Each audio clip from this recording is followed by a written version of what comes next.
উম্মুয়া। আহ, কি মিষ্টি ঠোঁট দুটো। কিরে শয়তান, কি সমস্যা তোর? তুই আমার ঠোঁটে কিস করলি কেন? কেন আবার?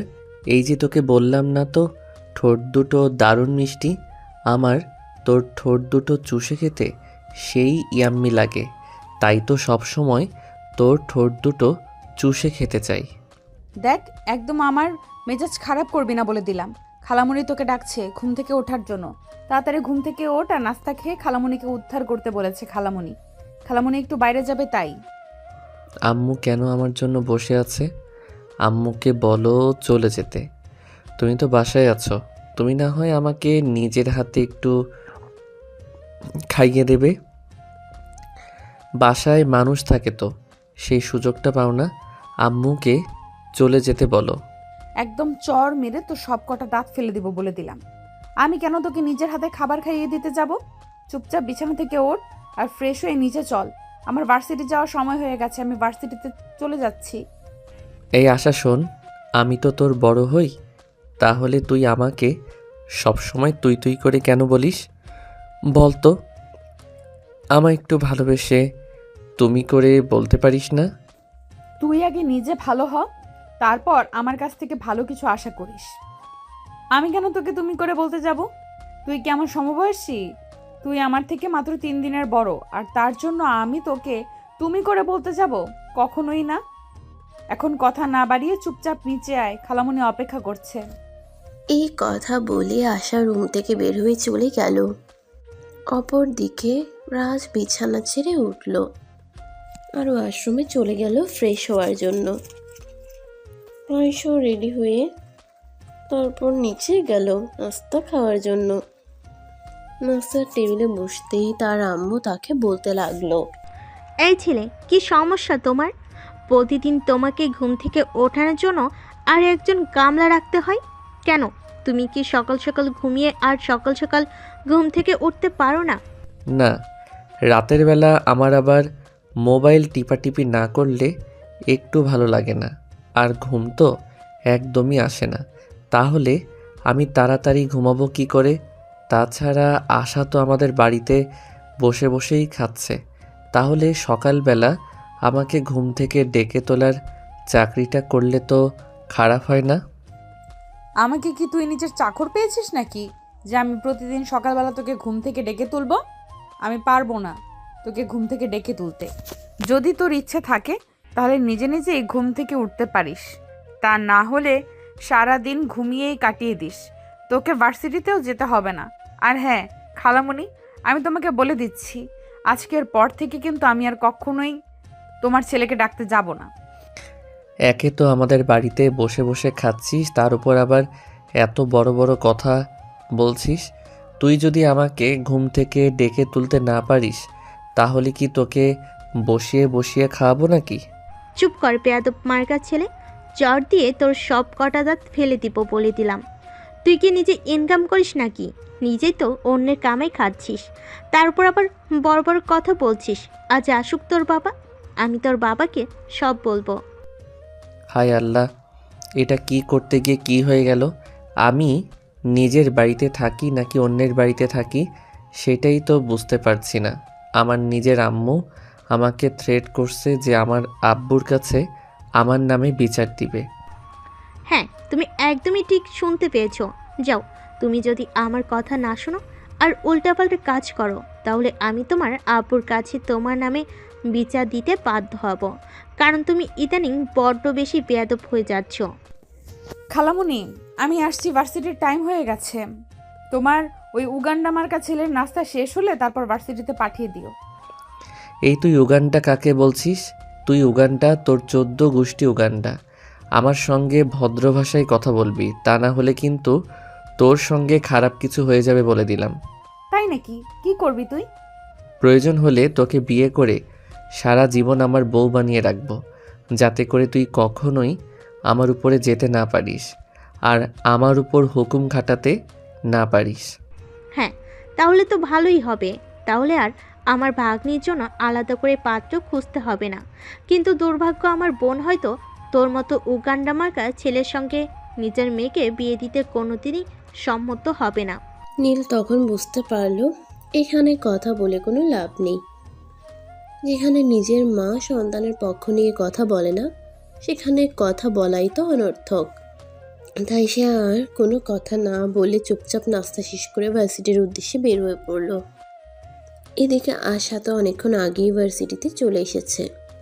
ভার্সিটিতে এসে আশা তার বান্ধবীদের নিয়ে ক্যাম্পাসে বসে আড্ডা দিচ্ছিল। তখনই রাজ সেখানে উপস্থিত হয় আর আশার মাথার চুল টেনে ধরে বলে, এই শাকচুন্নি, এখানে কি করছিস? তোর বান্ধবীদের নিয়ে পরিকল্পনা করছিস নাকি কিভাবে আমার সঙ্গে ঝগড়া করবি? একদম ভালো হবে না বলে দিচ্ছি। তুই কিন্তু ইদানিং খুব বেশি বেড়ে গেছিস। এটা কিন্তু তোর জন্য মঙ্গলজনক নয়। তুই তো খুব ভালো করেই জানিস আমার হাত কত দূর পর্যন্ত চলে। এই দেখ, একদম ফুটানি করতে আসিস না। এটা বাসা নয় যে এখানে কেউ তোকে বাঁচাতে আসবে। এটা ভার্সিটি, এখানে কেউ তোকে বাঁচাতে আসবে না আমার হাত থেকে। ও তাই নাকি? তার মানে তুই আমাকে থ্রেট করছিস, তাই না? আচ্ছা ঠিক আছে, তাহলে আমিও দেখতে চাই তুই কি করতে পারিস। কথাটা শেষ হওয়া মাত্রই রাজ আশাকে একটা চড় মারতে চাইছিল, কিন্তু আশা তাকে সেটা করার সুযোগ না দিয়ে তত করে তার হাতটা ধরে ফেলে আর হাত মোচড় দিয়ে হাতটা ছেড়ে দেয়। আর সঙ্গে সঙ্গে ঠাস ঠাস করে তার দুই গালে দুটো চড় বসিয়ে দিয়ে বলে, আমি আশা করি তুই বুঝতে পেরেছিস আমার সঙ্গে লাগতে আসাটা তোর কর্ম নয়। তাই আজকের পর থেকে কখনো আমার সঙ্গে কথা বলতে আসলেও চিন্তা ভাবনা করে তারপর আসবি। দেখ, তুই যেটা করেছিস একদম খারাপ করেছিস। এর পরিণাম কিন্তু খুবই খারাপ হবে, এটা আমি তোকে বলে দিলাম। এই বলে রাজ সেখান থেকে চলে গেল। ভার্সিটির স্টুডেন্টের সামনে অপমান করা এটা সে কোনোভাবেই হজম করতে পারছে না। ওদিকে ভার্সিটির ছুটি হতে না হতেই রাজ ভার্সিটি থেকে বের হয়ে বাসায় চলে গেল। এদিকে আশা ভার্সিটির গেটের সামনে দাঁড়িয়ে তার জন্য অপেক্ষা করছিল, কারণ প্রতিদিন ভার্সিটি ছুটি হলে রাজ বাইকে করে নেহাকে বাসায় নিয়ে যায়। অপেক্ষা করেই যাচ্ছে, কিন্তু রাজের দেখা মিলছে না। তাই সে বাধ্য হয়ে বাসায় ফোন দিল। আসসালামু আলাইকুম খালামণি, তোমার ছেলে কোথায়? আমি সেই কখন থেকে ভার্সিটির গেটে বাইরে দাঁড়িয়ে অপেক্ষা করছি, কিন্তু তাকে কোথাও দেখতে পাচ্ছি না। কি বলিস তুই এটা?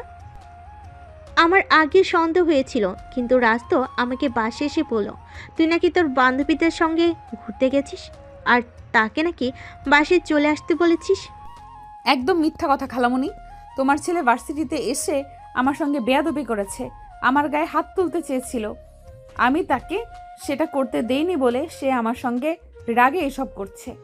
আচ্ছা ঠিক আছে, কোনো সমস্যা নেই, তুই একটা অটো নিয়ে বাসে চলে আয়, তারপর ব্যাপারটা আমি দেখছি। আর তার কিভাবে এত বড় দুঃসাহস হয়, সে তোকে বাইরে রেখে নিজে বাসে চলে এলো। আশা তখন আর কোনো কথা না বলে ফোনটা কেটে দিল, আর তারপর একটা অটোতে করে বাসায় চলে এলো। বাসায় এসে দেখতে পেল রাজ নিজেও রুমের দরজা লাগিয়ে উচ্চ শব্দে সাউন্ড বক্স বাজিয়ে গান শুনছে। তখন সে রাজের রুমে বেশ কয়েকবার দরজায় নক করলো, কিন্তু রাজ দরজা খুলল না। তাই সে বিরক্ত হয়ে সেখান থেকে চলে গেল। তারপর ফ্রেশ হয়ে দুপুরের খাবার খেয়ে একটু ঘুমিয়ে পড়ল। যখনই তার ঘুম ভাঙলো, তখনই সে নিজের বুকের উপর কারো নিঃশ্বাস অনুভব করলো। তখনই চোখ খুলে তাকিয়ে দেখলো রাজ তার বুকের উপর শুয়ে আছে। এটা দেখে সে তো একদম ভূত দেখার মতো চমকে গেল আর চিৎকার দিয়ে উঠল। তখনই রাজ তার মুখ হাত দিয়ে চেপে ধরলো আর বলল, এই চুপ, একদম চুপ, কোনো কথা বলবে না, চুপচাপ শুয়ে থাকো। তুই এখানে এলি কি করে? আমি তো দরজা লাগিয়ে ঘুমিয়েছিলাম। আর এই অসভ্যতামের মানে কি? এক্ষুনি আমার উপর থেকে নাম বলছি। নামবো না? আমি তোর বুকের উপর শুয়ে থাকতে তো আমার বেশ ভালোই লাগছে, তাহলে আমি নামবো কেন? আমি তো তোর বুকের উপর শুয়ে শুয়ে তোর হার্টবিট শুনছিলাম। আমার কিন্তু এখন ধৈর্যের বাঁধ ভেঙে যাচ্ছে। তুই চুপচাপ আমার বুকের উপর থেকে নাম, এখান থেকে চলে যা, তা না হলে কিন্তু তোর সঙ্গে খারাপ কিছু হয়ে যাবে, এটা আমি তোকে বলে দিলাম। কি করবি তুই? সবাইকে এটা বলবি যে আমি তোর রুমে ঢুকে তোর উপর শুয়েছিলাম? এতে কি আমার মান ইজ্জত যাবে নাকি তোর? দেখ, তোর যেটা ভালো মনে হয় তুই সেটাই কর, তবে আমি আর যখন তোর রুমে এসেছি আর বারবার আসতেই থাকবো, কারণ তোর বুকের উপর শুয়ে থাকতে কিন্তু সেই লাগে। তুই এক্ষুনি আমার বুকের উপর থেকে নাম বলছি, তা না হলে কিন্তু আমি খালামণিকে সব বলে দিব। এই কথা বলে আশা রাজকে নিজের বুকের উপর থেকে ধাক্কা মেরে নিচে ফেলে দিল।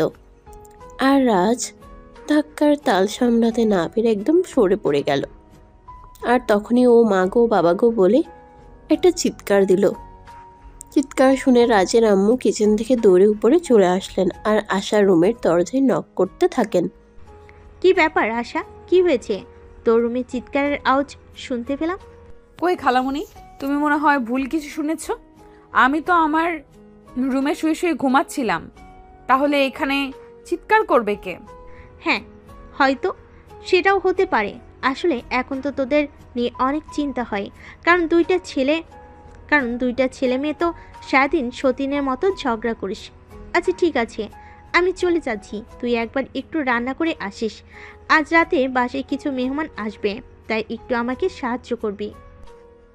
আচ্ছা খালামণি, ঠিক আছে, কোনো সমস্যা নেই, তুমি যাও, আমি ফ্রেশ হয়ে এক্ষুনি আসছি।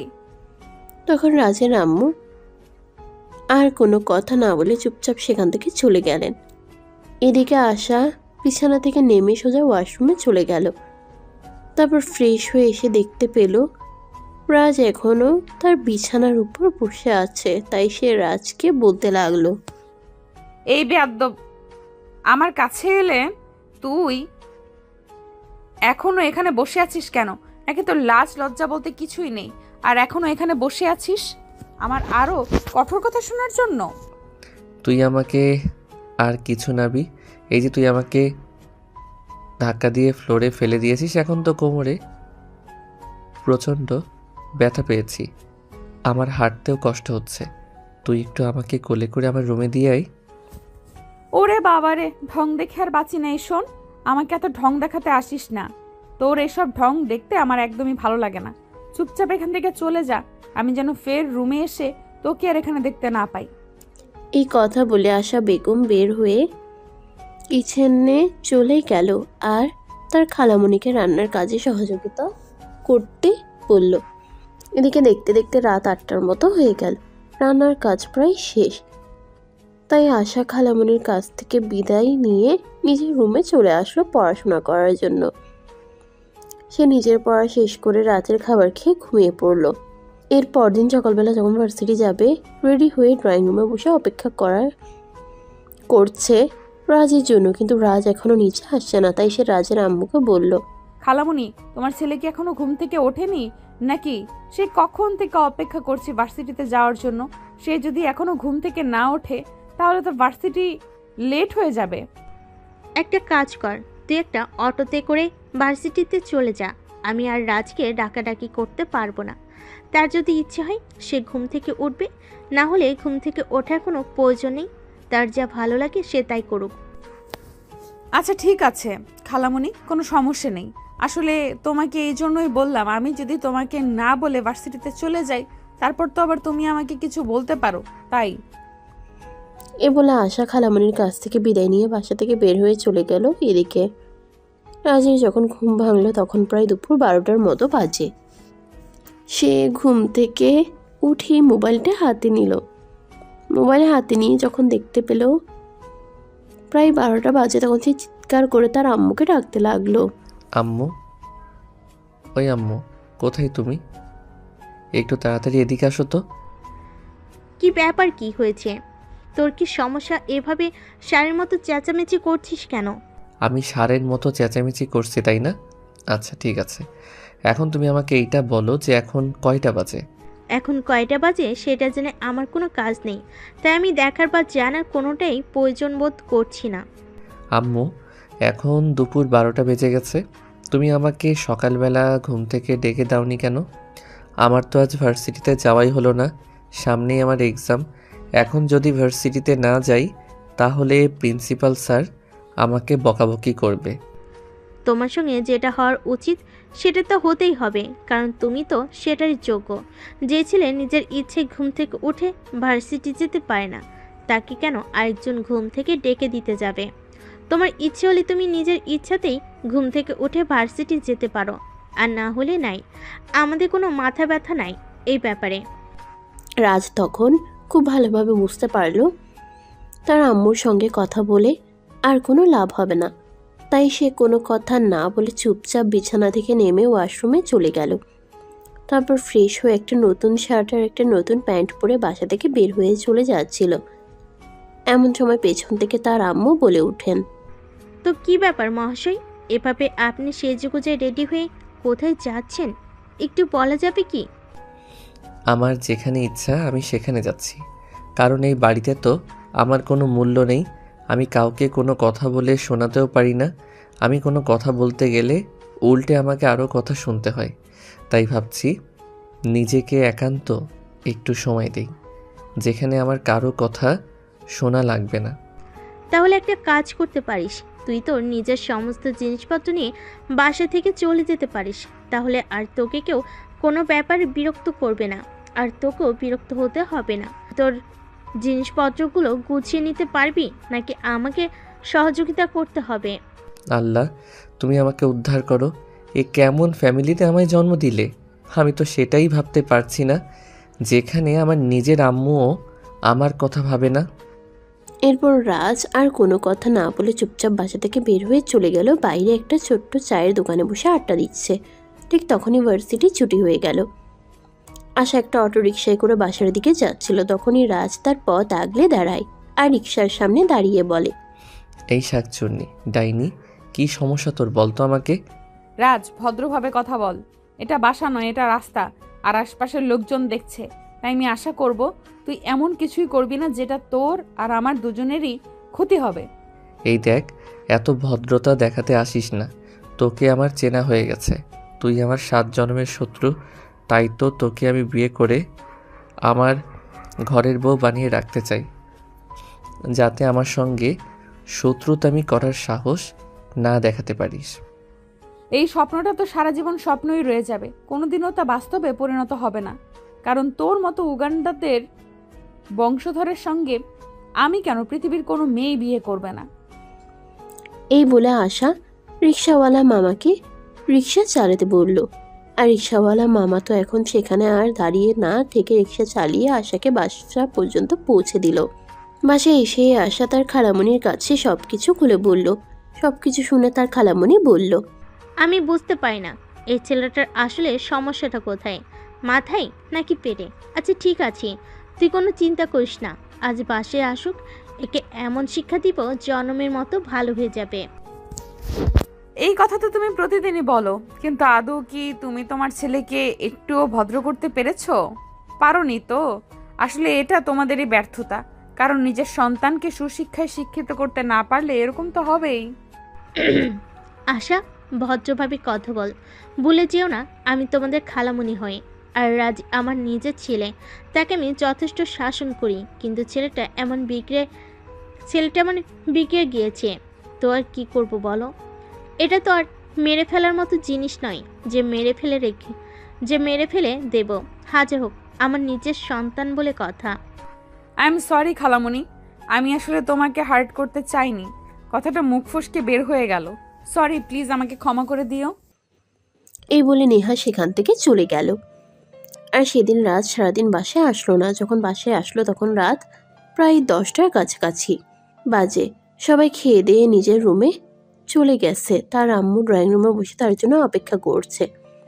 বাড়িতে এসে রাজ যখন কলিং বেল চাপ দিল তখন তার আম্মু এসে দরজা খুলে দিল। রাজ যেই না বাসার ভিতরে ঢুকতে যাবে তখনই তার আম্মু তাকে ঠাস করে কয়েকটা চড় মেরে বলতে লাগলো, এই অসভ্য বদমাইশ ছেলে, তোকে আমি কতবার বলেছি একটু ভালো হ, নিজেকে একটু বদলানোর চেষ্টা কর, কিন্তু তুই সেটা করবি না বলেই ঠিক করে রেখেছিস। আমার কোনো কথা শোনার ইচ্ছে তো তোর নেই। তুই কি জীবনে কোনোদিন ভালো হবি না বলেই ঠিক করে নিয়েছিস? আম্মু, তুমি আমার গায়ে হাত তুললে এটা আমি কোনোদিন কল্পনাও করিনি। তোর জন্ম দেওয়ার আগে আমি এটা চিন্তা করিনি যে তুই আসলে একটা অমনুষ্য হবি। যদি জানতাম তাহলে তোকে জন্মের পরেই গলা টিপে মেরে ফেলতাম। আম্মু, তোমাকে আমি একটা কথা বলতে চাই। দেখো, আসলে আশাকে আমি ভালোবাসি, তাকে আমি বিয়ে করতে চাই, আর সারা জীবন একসঙ্গে থাকতে চাই, তাই তো তার সঙ্গে আমি এরকম করি যাতে সেটা তোমাদের চোখে পড়ে আর তোমরা কিছুটা হলেও আন্দাজ করতে পারো। কিন্তু আশা মনে হয় আমাকে একদমই সহ্য করতে পারে না। কথাটা রাজকে শেষ করতে না দিয়ে তার আম্মু তার গালে আরও 2টা চড় মেরে বলতে লাগলো। হাই আল্লাহ, তোর মেন্টালিটি এত নিচু, আমার ভাবতে অবাক লাগছে। নিজের খালাতো বোনকে বিয়ের কথা বলতে কি তোর একবার লজ্জা করেনি? ছি ছি, আমি এসব কি শুনছি? আম্মু দেখো, ভালোবাসা বলে কই হয় না। আশা আর আমি দুজনে সেই ছোট থেকে একসঙ্গে বড় হচ্ছি। আমাদের বেড়ে ওঠা একসঙ্গেই। নিজেদের ভালো বন্ধু বলতে আমরা দুজন দুজনকেই চিনি। কখনো তো আশা ছাড়া অন্য কোনো মেয়ের সঙ্গে আমার সেইভাবে মেলামেশা করা হয়ে ওঠেনি। আমার বুঝবার মতো সময়টা, আমার প্রেম করার মতো সময়টা, আমার কাউকে ভালো লাগা ভালোবাসার মতো সময়টা আমি আশার সঙ্গেই তো পার করেছি। তাই তো আমার জীবনে অন্য কোনো নারী মনে হয় কখনো জায়গা করতে পারবে না। তাই বলে নিজের আপন খালাতো বোনকে কেউ ভালোবেসে বিয়ে করার কথা বলে? হাই আল্লাহ, আমি এটা কেমন ছেলে জন্ম দিলাম? তুই এখনই আমার চোখের সামনে থেকে দূর হয়ে যা, আমি তোর চেহারাটাও দেখতে চাইছি না। রাজ তখন কোনো কথা না বলে চুপচাপ সেখান থেকে চলে গেল। এই সকল কথাবার্তা আড়াল থেকে শুনছিল রাজের আব্বু, রাজের আম্মু। যখন রাজের সঙ্গে কথা বলা শেষ করে রুমে গেল, তখন রাজের আব্বু রুমের দরজাটা বন্ধ করে দিয়ে আস্তে করে রাজের আম্মুর পাশে গিয়ে বসলো আর তাকে বলল, রাজের মা, দেখো, আমি তোমাকে একটা কথা বলতে চাই অ্যাজ এ হাজব্যান্ড হিসেবে। তুমি আবার এত ঢং করে কি বলতে এসেছো? কি বলবে তাড়াতাড়ি বলে ফেলো, আমার আবার এত সময় নেই, ঘুম পাচ্ছে আমার, আমি ঘুমাবো। দেখো, আমরা দুজন তো দুজনকে ভালোবেসে বিয়ে করেছি, তাই আমাদের উচিত আর একজনের ভালোবাসাটাকে রেসপেক্ট করা, ভালোবাসাটাকে বোঝা। মানে তুমি আমাকে কি বলতে চাইছো আর কি বোঝাতে চাইছো সেটা সরাসরি বলো। হেয়ালি করে কথা বলা যে আমার একদমই পছন্দ নয়, সেটা তো তুমি খুব ভালো করেই জানো, তাই নয় কি? আসলে আমি তোমাকে এটাই বলতে চাইছিলাম যে রাজ আর আশা ওদের লাইফের অনেকটা সময় একসঙ্গে কাটিয়েছে। তাছাড়া আশা তো সেই ছোটবেলা থেকে রাজের সঙ্গে রয়েছে, তাই আমার মনে হয় রাজ যেটা বলছে একদম সত্যি কথাই বলছে। তার মানে তুমি আমাকে এটা বলতে চাইছো যে তুমি তোমার ছেলেকে সাপোর্ট করছো, তাই নাকি? কিন্তু আমি সেটা করতে পারলাম না, কারণ আশারামও আমার আপন মায়ের পেটের বোন, তাকে আমি কোনোদিন এমন প্রস্তাব দিতে পারবো না। আর সবচেয়ে বড় কথা হলো, আশাকে আমি দেখেছি, আশা তোমার ছেলেকে বরাবরই আপন ভাইয়ের চোখে দেখে আসে। কোনোদিনও রাজকে প্রেমিক কিংবা স্বামীর চোখে দেখতে পারবে কিনা সেটা আমার জানা নেই।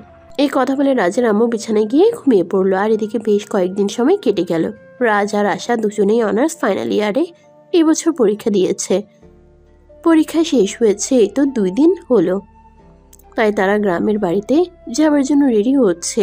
অনেকদিন সে তার বাবা মায়ের সঙ্গে দেখা করে নাই, তাই আশা রেডি হয়ে ড্রয়িং রুমে বসে আছে। তখনই ওর খালামণি সেখানে আসলো আর বলল, আচ্ছা ঠিক আছে, তাহলে তুমি যাও। আর রেজাল্টের সময় কি এখানে আসবে? সেটা আমি সঠিক বলতে পারছি না, কারণ তুমি তো জানোই আমিও তোমার সঙ্গে কি ব্যাপারে কথা বলছি। যদি এই ব্যাপারে আমি এখনো নিশ্চিত নই, কারণ আমার চাকরি করার ইচ্ছা আছে। বিয়ে করে সংসার করার মতো মেন্টালিটি এখনো আমার তৈরি হয়নি। এই কথাটা একটু দূরে থেকেই রাজ শুনছিল। আর তখনই সেখানে এসে তার আম্মুর দিকে তাকিয়ে চিৎকার করে বলতে লাগলো, তার মানে কি আম্মু, তুমি আমার জন্য কিছুই করতে পারবে না? আমার সামনে আমার ভালোবাসার মানুষটা অন্য একজনের হয়ে যাবে? তার মানে কি আম্মু, তুমি আমার জন্য কিছুই করতে পারবে না? আমার চোখের সামনে আমার ভালোবাসার মানুষটা অন্য একজনের হয়ে যাবে, সেটাও আমাকে দেখতে হবে? আমি বুঝতে পারছি না এটা আমি কেমন পরিবারে জন্ম নিলাম। চুপ করো তুমি। তোমাকে আমি তখনও বলেছি আর এখনও বলছি, যেটা তুমি চাইছো বা যেটা আমাকে বলছো সেটা কোনোদিনও সম্ভব নয়। আসলে যদি আমার আপন বোনের মেয়ে না হতো তাহলে আমি বিষয়টা ভেবে দেখতে পারতাম, কিন্তু তুমি সব কিছু জেনে শুনে এরকমটা করতে পারো না। আমরা সবাই মিলে দেখে শুনে তোমাকে বিয়ে করব। আশা যদি আমার জীবনে না আসে তাহলে অন্য কোনো মেয়ের প্রয়োজন নেই আমার জীবনে। তোমাদের যা ইচ্ছে তোমরা তাই করতে পারো, কিন্তু আমি তোমাদের পরিষ্কার জানিয়ে দিয়েছি, আশা ছাড়া অন্য কোনো মেয়েকে আমি কোনো দিনই বিয়ে করব না। খালামণি, আমি চলে যাচ্ছি। আমার মনে হয় তোমার ছেলের মাথায় সমস্যা হয়েছে। আমি চলে যাওয়ার পর তোমরা তোমার ছেলেকে একটু ডাক্তার দেখানোর চেষ্টা করবে। তাতে যদি তোমার ছেলে একটু মানসিক উন্নতি হয়, তা না হলে কিন্তু আমার মনে হয় খুব শীঘ্রই তোমার ছেলেকে নিয়ে পাবনাতে চলে যেতে হবে। আশা, তোমাকে এসব কিছু নিয়ে কোনো চিন্তা করতে হবে না। তুমি নিশ্চিন্ত মনে বাড়িতে ফিরে যাও। তোমার আম্মু সকালে ফোন দিয়েছিল। আমি তোমার আম্মুর সাথে কথা বলেছি। ওর ব্যবস্থা আমি করছি। ওটা নিয়ে তুমি কোনো টেনশন করো না। অতঃপর আশা আর কোনো কথা না বলে চুপচাপ সেখান থেকে বের হয়ে বাড়ির উদ্দেশ্যে রওনা দিল। সে যখন গ্রামে এসে পৌঁছালো তখন প্রায় বিকেল হবে। বাড়ির গেটের সামনে দাঁড়িয়ে এসে তাড়াতাড়ি তার চাচাতো ভাই বোনেরা তাকে ঘিরে ধরল, আর সবাই তার সঙ্গে অনেক কথা বলতে থাকলো। এভাবে তার চাচাতো ভাই বোনদের সঙ্গে কথা বলা শেষ করে ভিতরে যেতে যেতে প্রায় সন্ধ্যা হয়ে গেল।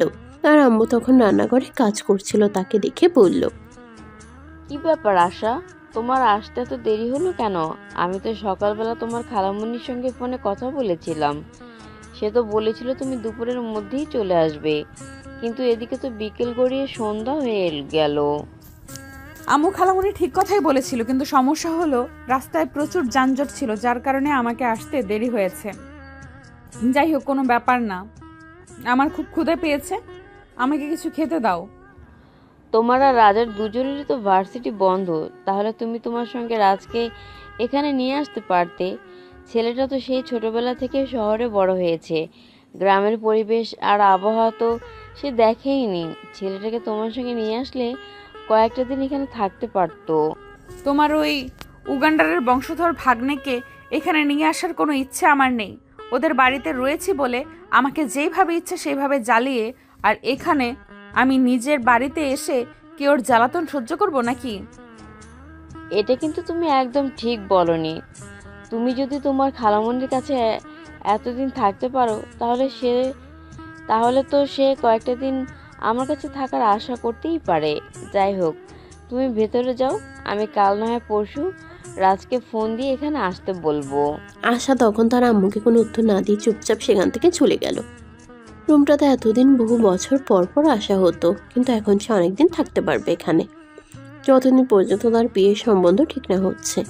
রুমে এসে ফ্রেশ হতে চলে গেল। ফ্রেশ হয়ে এসে সোজা চলে গেল খাবার টেবিলে। তারপর খাবার খেয়ে ভাই বোনদের সঙ্গে নিয়ে আড্ডা দিতে থাকলো। এভাবে কেটে গেল সেই দিনের দিনটা। পরের দিন সকালবেলা ঘুম থেকে উঠতে না উঠতেই মোবাইলের রিংটোন বাজতে শুরু করলো। আশা মোবাইলটা হাতে নিয়ে দেখলো রাস্তাকে কল করেছে। যদিও সে ফোনটা রিসিভ করতে ইচ্ছুক ছিল না, কিন্তু পরপর রিং হয়েই যাচ্ছিল, তাই সে ফোনটা রিসিভ করলো। এই মেয়ে, কী ব্যাপার, কী সমস্যা তোর? আমি সেই তখন থেকে ফোন দিয়ে যাচ্ছি, তুই আমার ফোন তুলছিস না কেন? নাকি ওখানে যাওয়ার আগেই নতুন বয়ফ্রেন্ড জুটিয়ে নিয়েছিস, যার কারণে এখন আর আমাকে তোর প্রয়োজন মনে হচ্ছে না? দেখ, উগান্ডারের বংশধর, একদম ভদ্রভাবে কথা বল। বয়ফ্রেন্ড আমার জীবনে কোনোদিন আসেনি আর আসবেও না। তুই তো ভালো করে জানিস আমার ফ্যামিলি আমার জন্য সম্বন্ধ করেছে, আর আমি আমার ফ্যামিলির পছন্দ করা ছেলেকেই বিয়ে করব। আশা, আমি তোকে বলেছি আর আম্মুকেও বলেছি, আমি কিন্তু তোকে ভালোবাসি। আমি কিন্তু তোকে অন্য কারোর হতে কোনো দিনই দেব না। তুই আমার আর শুধু আমারই থাকবি। এই শোন, তোর মতো ইতর লম্পট চরিত্রহীন একটা ছেলেকে কোনো দিন আমি বিয়ে করতে যাব না। কারণ যেই ছেলে বোনের রুমে লুকিয়ে ঢুকে খালাতো বোনকে কিস করতে পারে, সেই ছেলেকে আর যাই হোক নিজের জীবন সঙ্গী করা যায় না। এই শোন, তোর যা ইচ্ছে তাই করতে পারিস, কিন্তু তুই যদি আমাকে ছাড়া ভুল করেও অন্য কোনো ছেলেকে বিয়ে করিস, তাহলে কিন্তু আমি তোকে এইটা বলে দিচ্ছি, তুই বিয়ে করতে পারবি ঠিকই ওই ছেলেটাকে, কিন্তু তোর সঙ্গে বাসর ঘরে আমি থাকবো। রাজ, এখন কিন্তু একদম বেশি হয়ে যাচ্ছে। তুই কিন্তু একদম ধৈর্যের সীমা ছাড়িয়ে যাচ্ছিস। এর ফল কিন্তু খুবই খারাপ হবে, এটা আমি তোকে বলে দিলাম। তুই কি খারাপ করতে পারিস সেটা আমিও দেখতে চাই। আমি আগামীকাল সকাল হওয়ার আগেই তোদের বাড়িতে পৌঁছাচ্ছি, কথাটা তুই মনে রাখিস। মানে তুই কি বলতে চাইছিস? আমি এক্ষুনি নিজের সমস্ত জিনিসপত্র গুছিয়ে নিয়েছি, আর আজ বিকালেই তোদের বাড়ির উদ্দেশ্যে রওনা দিব। আশা করি আগামীকাল সকাল হওয়ার আগেই তোদের বাড়িতে পৌঁছাতে পারবো। আর এই খবরটা তুই খালামণিকে দিয়ে রাখবি। কথাটা বলেই রাজ ফোনটা কেটে দিল। অপরদিকে তখনই আশার আম্মু তাকে ডাকতে এলো। এই আশা, আশা, কি হলো? তুই এখনো ঘুম থেকে উঠিসনি কেন? শীতের সকাল, সবাই অপেক্ষা করছে তোর জন্য। পিঠা বানিয়েছি, একসঙ্গে খাবি বলে। আর এই শীতের সকালে কেউ এত সকালে ঘুম থেকে ওঠে নাকি? আমি আরও পরে ঘুম থেকে উঠব। তোমরা সবাই নাস্তা করে নাও, আমার জন্য অপেক্ষা করতে হবে না। সেটা আমাকে বললে তো হবে না। তোমার আব্বু, তোমার চাচু, তোমার চাচিরা সবাই তোমার জন্য অপেক্ষা করছে। তুমি এক্ষুনি বিছানা থেকে নেমে এসো। আশা তখন আর কোনো উপায়ন্তর না পেয়ে বিছানা থেকে নেমে ফ্রেশ হয়ে তারপর সবার সঙ্গে নাস্তা করতে নিচে চলে গেল। শীতের সকাল আশায় আম্মু আর চাচিরা মিলে হরেক রকমের পিঠা বানিয়েছে। সেগুলো নিয়ে অপেক্ষা করছিল বাড়ির সবাই। সে নিচে যেতেই তার আব্বু তাকে বলল, কি ব্যাপার মামনি, তোমার এখানে আসতে এত দেরি হলো কেন? আমরা সবাই সেই কখন থেকে নাস্তা নিয়ে তোমার জন্য অপেক্ষা করছি। এতদিন পর তুমি বাড়িতে এসেছো বলে কোথায় সবাই মিলে একসঙ্গে নাস্তা খাবো? আমি তো আম্মুকে বলেছিলাম তোমরা খাবার খেয়ে নিতে। আসলে শীতের সকালে কি এত সকালবেলা ঘুম থেকে উঠতে ইচ্ছে করে? তাই তো আমি আম্মুকে বলেছিলাম আমি আরেকটু ঘুমাবো। আরে মামনি, এরকমটা বললে হয় নাকি? তুমি এতদিন পর বাড়িতে এসেছো, এখন তো একটু আমাদের সময় দিতেই হবে। তাছাড়া তোমার বিয়ের সম্বন্ধ চলছে। কয়দিন পর যদি তোমার বিয়ে হয়ে যায় তাহলে তো আর তোমাকে পাবো না। তোমরা আমাকে এত তাড়াতাড়ি বিদায় করতে চাইছো কেন বলো তো? এই তো সবে তো পড়াশোনা শেষ করলাম, এখন একটা চাকরি বাকরি খুঁজি, তারপর না হয় বিয়ে শাদী করা যাবে। সেটা বললে তো হবে না মামনি, তুমি আমাদের পরিবারের বড় মেয়ে। তোমাকে আমরা বিয়ে দিয়ে সবাই মিলে একটু আনন্দ উল্লাস করতে চাই। তাছাড়া তোমার পরে এই বাড়িতে আরও মেয়ে রয়েছে। তোমার বিয়ে হলে তারপর তো তারা সিরিয়াল পাবে। যারা বিয়ের জন্য পাগল হয়ে রয়েছে তাদেরকে তুমি বিয়ে দিয়ে দাও, তাহলে তো ঝামেলা চুকে যায়। আমি তো বিয়ের জন্য এত উতলা হয়ে যাইনি যে আমাকে সবার আগে বিয়ে দিতে হবে। দেখো আশা, আমরা এত কথা শুনতে চাই না। তোমার পড়াশোনা করার ইচ্ছে ছিল, আমরা তোমাকে পড়াশোনা করতে দিয়েছি। এখন তোমার বিয়ের বয়স হয়েছে, তাই এখন তোমাকে বিয়ে করতেই হবে। এখন আর অন্য কোনো অজুহাত দেখালে চলবে না। আশার আম্মুর এই কথা শুনে পাশ থেকে তার ছোট চাচি মেয়ে রিমি তাকে বলতে লাগলো, হ্যাঁ আপু, বড় আম্মু একদম ঠিক কথাই বলেছে।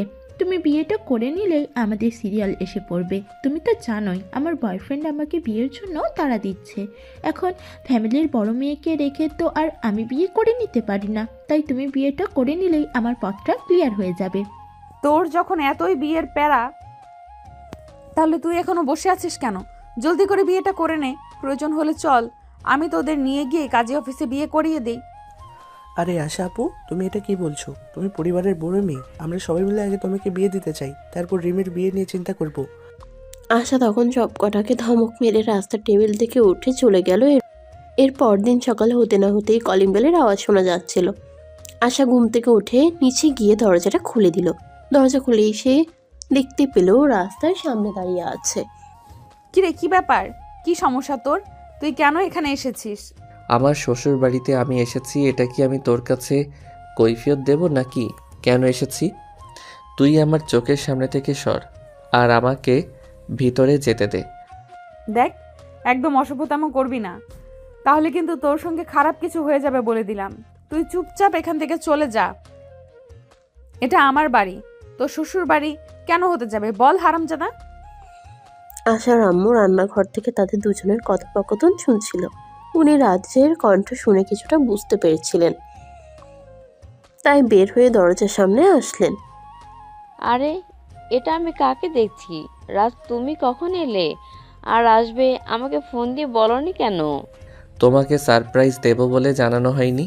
যাই হোক, কেমন আছো তুমি? এই তো বাবা, আল্লাহর রহমতে ভালোই আছি। তোমার কি অবস্থা? আর তোমার আম্মু কেমন আছে? তোমার আম্মুর সঙ্গে তো সেদিন আমার কথা হয়েছিল, কিন্তু তোমার আম্মু তো আমাকে এ ব্যাপারে কিছুই বললো না যে তুমি এখানে আসবে। আসলে আম্মুকেও সেভাবে বলা হয়নি। আমি হুট করে সিদ্ধান্ত নিলাম তোমাদের এখানে আসবো আর কাউকে কোনো কিছু বলা কওয়া ছাড়াই তোমাদের এখানে চলে এলাম। যাই হোক, চলে এসেছো, ভালো করেছো।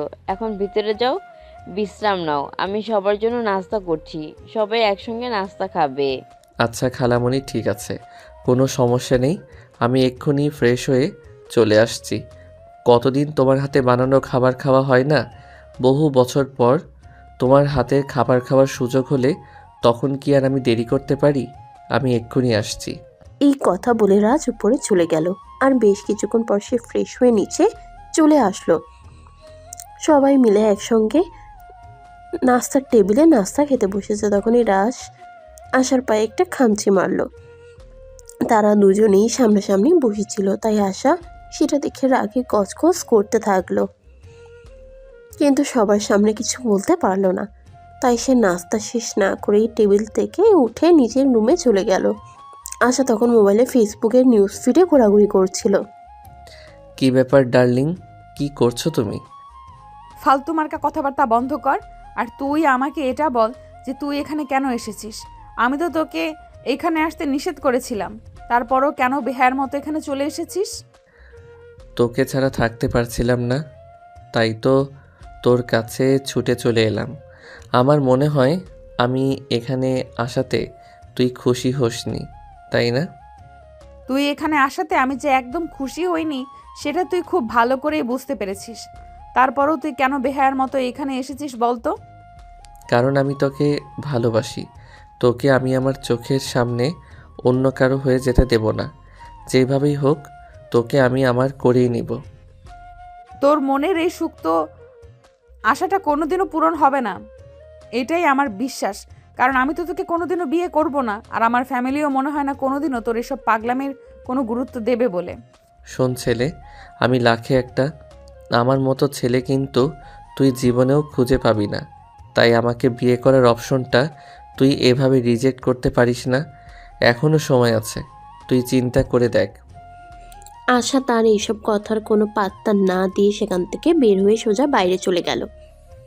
সে বাড়ির সামনের ফুল বাগানে বসে আছে আর চাচাতো ভাই বোনদের নিয়ে গল্প করছে। তখনই সেখানে আসার আম্মু আসলো। কি ব্যাপার আশা, তুমি এখানে কি করছো? রাজ এতদিন পর আমাদের বাড়িতে এসেছে, তুমি তাকে একটু সময় দাও। আমি কেন এই উগান্ডারের বংশধরকে সময় দিতে যাব? আমার এতটাও সময় নেই যে আমি তার সঙ্গে সময় কাটাতে যাব। আমার কাজ আছে। আচ্ছা, তোমার কি হয়েছে তুমি প্লিজ বলবে আমাকে? ছেলেটা আসার পর থেকে দেখছি তুমি ছেলেটাকে একদম সহ্য করতে পারো না। সেখানে তুমি কি করছো না করছো সে ব্যাপারে তো আমি কিছুই জানি না, কিন্তু ছেলেটা এখন আমাদের বাড়িতে বেড়াতে এসেছে। তোমার উচিত ছেলেটার সঙ্গে ভালো ব্যবহার করা। পারবো না আমি তার সঙ্গে ভালো ব্যবহার করতে, কারণ আমি যতদিন তাদের বাড়িতে থেকেছি ততদিন সে আমাকে একটু রেসপেক্ট করেনি। সব সময় আমার সঙ্গে অসভ্যতামই করেছে। আমি কেন এখন তার সঙ্গে ভালো ব্যবহার করতে যাব? আশার আম্মু তখন আর কোনো কথা না বলে চুপচাপ সেখান থেকে চলে গেল। এদিকে দেখতে দেখতে বিকেল হয়ে এলো। আশা তখন ছাদে তার ফুল গাছগুলোতে পানি দিচ্ছিল। তখনই রাজ সেখানে আসলো আর আশাকে বলল, আচ্ছা চলো না একটু বাইরে থেকে ঘুরে আসি। তোমাদের এখানে এসেছি আর তুমি তোমাদের এলাকাটা ঘুরে দেখাবে না? তোর যদি এতই ঘুরে দেখার ইচ্ছে থাকে তাহলে তুই নিজে ঘুরে দেখে আসতে পারিস। আমাকে কেন বলছিস? আমি তোকে নিয়ে কোথাও যেতে পারবো না। আর ঘুরতে যাওয়া তো অনেক দূরের কথা, তুই এটা দুঃস্বপ্নও ভাবিস না। নিজের হবু জামাইকে নিয়ে ঘুরতে যেতে তোমার সমস্যা কোথায়? চলো না একটু ঘুরে আসি। রাজের এই কথায় আশা খুব রেগে গেল। ঠাস করে রাজের গালে একটা চড় বসিয়ে দিয়ে বলতে লাগলো, এটাই আসলে তোর প্রাপ্য ছিল। তুই তো একটা নির্লজ্জ বেহায়া। আমার কাছে এলে তোকে এত কথা বলি তাও তোর লজ্জা হয় না। বেহায়ার মতো একটা কথা তুই বারবার বলতেই থাকিস। আশা করি আজকের পর আর এমন কিছু করার সাহস পাবি না। কে বলছে তোমারে আমি সাহস পাবো না? রাগ আর অভিমান হোক, তোমার ছোঁয়া তো পেয়েছি, সেটাকে আমি আমার তোমার ভালোবাসা বলে চালিয়ে নেব। জীবনে বেহায়া ছেলে বহুত দেখেছি, কিন্তু তোর মতো বেহায়া ছেলে আমি আমার সারা জীবনে একটাও দেখেছি বলে মনে হয় না। তুই আসলেই একটা বেহায়া। আশা তখন আর কোনো কথা না বলে সেখান থেকে চলে গেল। আর রাজ তখনও আশার চাচাতো ভাই বোনদের সঙ্গে বসে সেখানেই গল্প করতে লাগলো। তখনই আশার চাচাতো ভাই রাজকে বলে, ভাইয়া আমার মনে হয় আপুর পেছনে টাইম ওয়েস্ট করে আপনার কোনো লাভ হবে না, কারণ আমাদের ফ্যামিলির মেয়েরা প্রেম ভালোবাসা ওসব খুব একটা বিশ্বাস করে না। রিমের সম্পর্ক করে সেটা অন্য কথা, কারণ সে ছোটোবেলা থেকেই প্রেমে বিশ্বাসী ছিল। সমস্যা নেই, চিন্তা করো না, আমি তোমাকে কথা দিচ্ছি তোমার বোন আশাকে আমি আমার ঘরের বউ বানিয়েই ছাড়বো। সে যে যাই বলুক আর যত চেষ্টাই করুক না কেন, আমি কিন্তু কোনোভাবেই তোমার বোন আশাকে অন্য কারো হতে দেব না। আচ্ছা ভাইয়া, ঠিক আছে, আপনার জন্য শুভকামনা রইল। যদি আমি জানি না আপনার মনের আশা কোনো দিন পূর্ণ হবে কি না, কারণ আশা আপু ছোটোবেলা থেকেই এক কথা, মানুষের যখন কোনো একটা সিদ্ধান্ত নেই কেউ তাকে সেই সিদ্ধান্ত থেকে পিছু হটাতে পারে না। তারপরে যদি আপনি সেটা করতে পারেন তাহলে মনে করব আপনি পৃথিবীতে অন্যরকম এক পুরুষ, যাকে কিনা সম্পূর্ণ আলাদাভাবে সৃষ্টি করা হয়েছে। ঠিক আছে, তাহলে অপেক্ষা করতে থাকো আর দেখতে থাকো আমি কি করি আর কি করতে পারি। এরপর চলে গেল আরও 2 থেকে 3 দিন। আজ আশাকে তার বাবার পছন্দ করা ছেলে দেখতে আসবে, তাই সকাল থেকেই বাড়িতে তোড়জোড় চলছে। আশার আম্মু সকালবেলা থেকে রান্নাঘরে, সেই সঙ্গে তার চাচিরাও সবাই মিলে বাড়িঘর পরিষ্কার করছে, গুছাগুছি করছে। দেখতে দেখতে দুপুর গিয়ে বিকেলে হতে চলল, আর পাত্রপক্ষ চলে আসলো। পাত্রপক্ষের সামনে আশাকে নিয়ে আসা হলো। আশাকে অনেক সুন্দর করে সাজানো হয়েছে। একটা পিঙ্ক কালারের শাড়ি নিয়ে আসা এমনিতেও যথেষ্ট সুন্দরী, আর এই শাড়িটাতে আশাকে অনন্য লাগছিল। দেখা দেখির পর্ব শেষ হলে আশা আর পাত্রকে আলাদা করে কথা বলার জন্য দেওয়া হলো। আর তখন আশার আম্মু রাজকে তাদের সঙ্গে যেতে বলল। আর এই কথা শুনে রাজ আশার আম্মুকে বলে, খালামণি, সেটা তো খুব একটা প্রয়োজন আছে বলে মনে হয় না, কারণ বিয়েটা তোমার মেয়ের যদি ভালো মনে হয় তাতেই ভালো। সেখানে আমরা কেন যাব? আর তারা দুজন কথা বলবে, সেখানে তো কাবাবের হাড্ডি হওয়ার কোনো প্রয়োজন আছে বলে আমি মনে করি না। সেটা ঠিক আছে। আচ্ছা ঠিক আছে, যাওয়ার কোনো প্রয়োজন নেই। হ্যাঁ আম্মু, রাজ একদম ঠিক কথাই বলেছে। বিয়েটা আমার, তার নয়, তাই যে কোনো সিদ্ধান্ত আমাকেই তো নিতে হবে। তাই সেখানে ওর যাওয়ার প্রয়োজন আছে বলে আমিও মনে করছি না। রাজ তখন আর কোনো কথা না বলে চুপচাপ সেখান থেকে চলে গেল। এদিকে আশা ওই ছেলেটাকে নিয়ে ছাদে এসেছে। পাশাপাশি দুজন দাঁড়িয়ে আছে, কিন্তু কেউই কোনো কথা বলছে না। তখনই আশা নীরবতা ভেঙে বলল, কি ব্যাপার মিস্টার, কি সমস্যা আপনার? আপনি এভাবে চুপচাপ দাঁড়িয়ে আছেন কেন? আপনার কি আমাকে কোনো কিছু জিজ্ঞেস করার নেই? না মানে, আসলে আপনাকে তো আমার অনেক কথা জিজ্ঞাসা করার ছিল, কিন্তু কিভাবে জিজ্ঞেস করব সেটা তো বুঝতে পারছি না। আপনার সঙ্গে তো আজকেই প্রথম পরিচয়। শুনুন, এত হেয়ালি কোনো আমার একদমই পছন্দ নয়। আপনার যদি আমাকে কিছু জিজ্ঞাসা করার থাকে তাহলে আপনি আমাকে জিজ্ঞেস করতে পারেন, আমি নির্দ্বিধায় আপনার প্রশ্নের উত্তর দিয়ে দেব। না মানে, আসলে আমি আপনার কাছ থেকে বেশি কিছু জানতে চাই না। আপনি কি রিলেশনশিপ কন্টিনিউ করছেন? মানে আপনার কি কোনো বয়ফ্রেন্ড আছে? জাস্ট এইটুকুই জানার আছে, এর বেশি কিছু জানতে চাই না আমি। কোনো দিন আমাকে দিয়ে হয়রানি আর ভবিষ্যতে কোনো দিন হবে কি না সে ব্যাপারে আমার যথেষ্ট সন্দেহ আছে। তাই আমি বলবো এই ব্যাপারে আমাকে প্রশ্ন না করাই আপনার সবচেয়ে বেশি ভালো হবে। তাছাড়া একটা কথা হয়তো আপনারা সবাই খুব ভালো করেই জানেন, মেয়েরা বিয়ের আগে প্রেম প্রেম করেই থাকে, কিন্তু বিয়ের পর সবকিছু ছেড়ে দেয় সংসার বাঁচানোর তাগিদে। হ্যাঁ, সেজন্যই আমি আপনার কাছে জানতে চাইছি, কারণ মনে একজন আর অন্যজনও সংসার করা, এটা আমি পছন্দ করি না। আপনি যদি অন্য কাউকে পছন্দ করেন তাহলে সেটা আপনি আমাকে বলতে পারেন। না, আপনি একদম নিশ্চিত থাকতে পারেন আমার লাইফে এখনো সেরকম কেউ আসেনি আর আসবেও না। যাই হোক, এবার আপনি আপনার ব্যাপারে বলেন, আপনার কি কোনো গার্লফ্রেন্ড আছে? আশার কথা শুনে রাজীব আশাকে কিছু বলতে চাইছিল, কিন্তু রাজীবকে সে কথা বলার সুযোগ না দিয়ে রাজ সেখানে এসে উপস্থিত হলো। আর রাজীবকে উদ্দেশ্য করে বলতে লাগলো, এই যে ভাই শোনো, তোমাকে তোমার ভালোর জন্যই বলছি, এই মেয়ের পিছু নিও না, কারণ এই মেয়ে আমার সঙ্গে রিলেশনে আছে। এই তো কদিন হলো একটু সমস্যা হয়েছে, তাই এরকম করছে। এক্সকিউজ মি, আপনাকে তো আমি চিনলাম না। আরে ভাই, তুই আমার গার্লফ্রেন্ডকে পটিয়ে বিয়ে করতে চাইছিস, আর এখন কি না তুই আমাকে বলছিস তুই আমাকে চিনতে পারছিস না? তাহলে তুই কেমন ছেলে সেটা তুই তোর নিজের কাছেই প্রশ্ন কর। আরে ভাই, আপনি এত হেয়ালিপনা না করে আমাকে এটা বলুন যে কে আপনি, আর আমার হবু স্ত্রীর সঙ্গে আপনার কি সম্পর্ক? আরে ভাই, ও আমার গার্লফ্রেন্ড। সেই ক্লাস 9 থেকে ওর সঙ্গে সম্পর্ক, আর এই বছরই আমরা অনার্স কমপ্লিট করতে চলেছি। আর এখন কিনা তুই বলছিস আমি কে? ভাই শোন, বিয়ে যদি তুই করিস তাহলে ও কিন্তু তোর বউকে পালিয়ে নিয়ে গিয়ে বাসরটা আমিই সারব। রাজের কাছ থেকে এমন কথা শুনে রাজীব কি করবে সেটা ভেবেই পাচ্ছিল না, তাই সে আশাকে প্রশ্ন করে। কি ব্যাপার ম্যাডাম, আপনার ব্যাপারে উনি এসব কি বলছেন? আপনি কি দয়া করে আমাকে খুলে বলবেন কিছু? এ ব্যাপারে আমি আপনার মুখ থেকে শুনতে চাই। আরে আপনি এর কথা একদম বিশ্বাস করবেন না, এর মাথায় সমস্যা আছে, সব সময় এরকম উল্টাপাল্টা বকে। আরে ডার্লিং, তুমি এরকম কেন করছো? তোমার সঙ্গে তো আমার সেদিন একটু ঝামেলা হলো, আর তার জন্য তুমি আমাকে ফেলে অন্য কাউকে বিয়ে করে নেবে, এমনটা হতে পারে নাকি? তুমি ওকে বলে দাও যে তুমি আমাকে ভালোবাসো। দেখ রাজ, এখন কিন্তু একদম বেশি বাড়াবাড়ি হয়ে যাচ্ছে। আমি কিন্তু তোর ব্যাপারে সবার কাছে বলে দেব। কথাবার্তা বন্ধ করে এই সব কিছু আমি আর সহ্য করতে পারছি না। এবার তুই দয়া করে আমাকে রেহাই দে।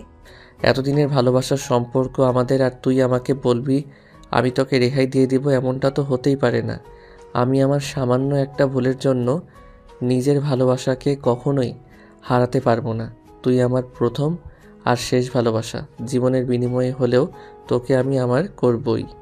দেখুন মিস আশা, নিজের বয়ফ্রেন্ডকে বাড়িতে ডেকে এনে আমাদের এভাবে অপমান করা খুব বেশি দরকার ছিল না। আরে ভাই, আপনি ভুল ভাবছেন। এ আমার বয়ফ্রেন্ড নয়, এ আমার খালাতো ভাই।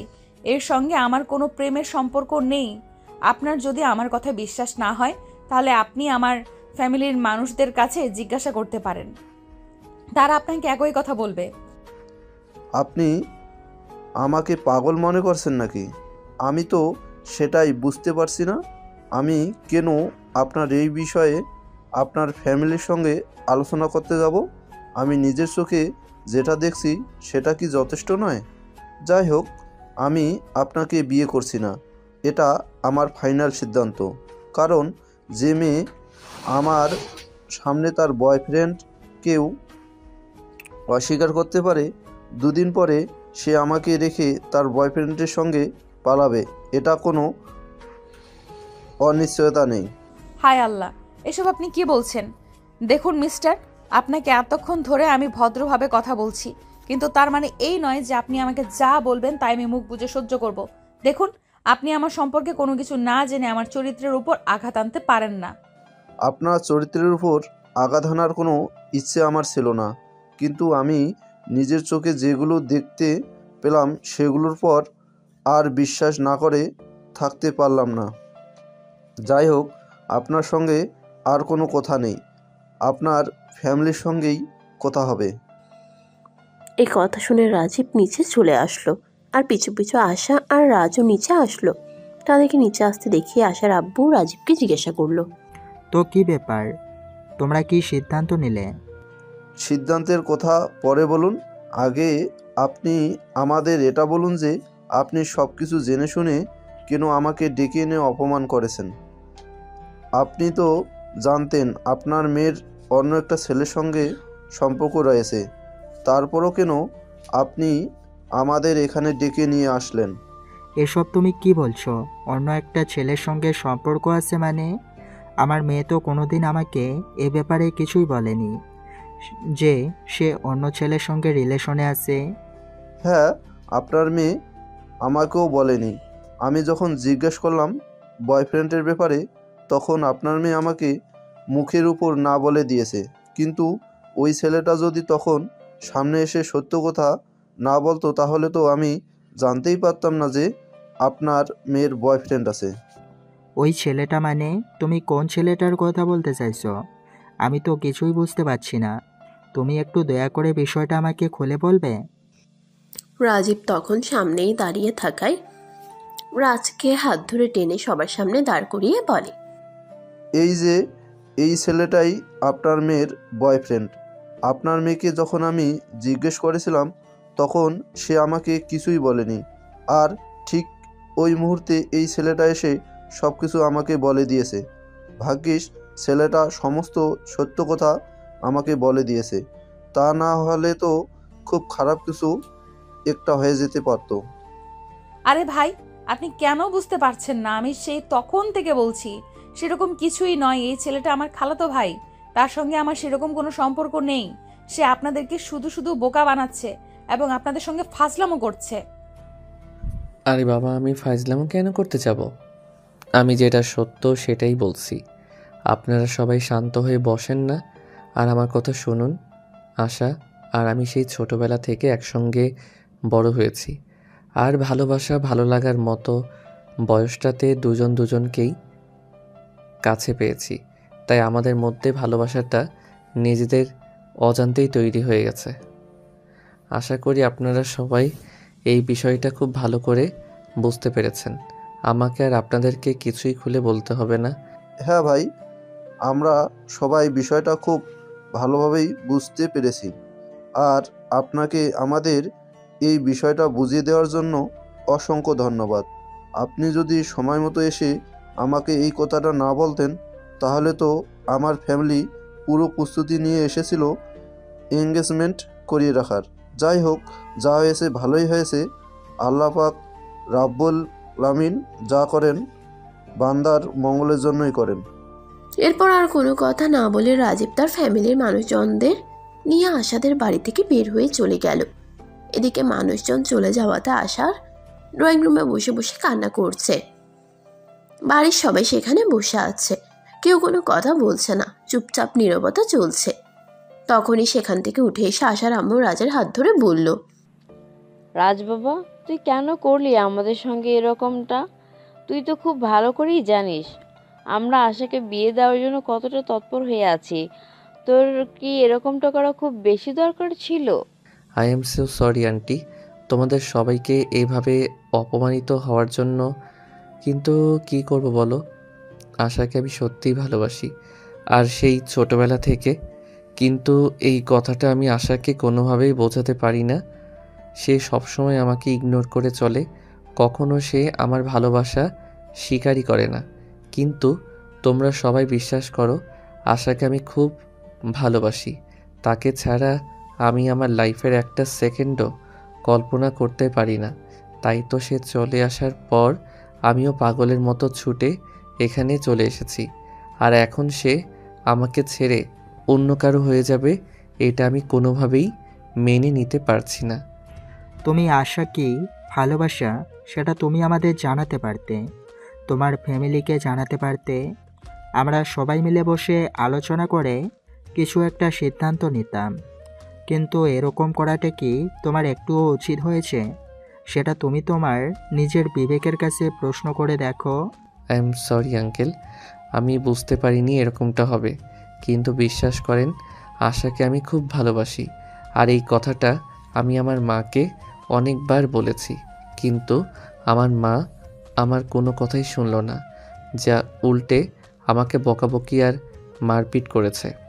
আমার মা আমাকে এমনও বলেছে যদি আমি আশাকে ভুলে না যাই তাহলে সে আমাকে সন্তান হিসেবে স্বীকার করতে ভুলে যাবে।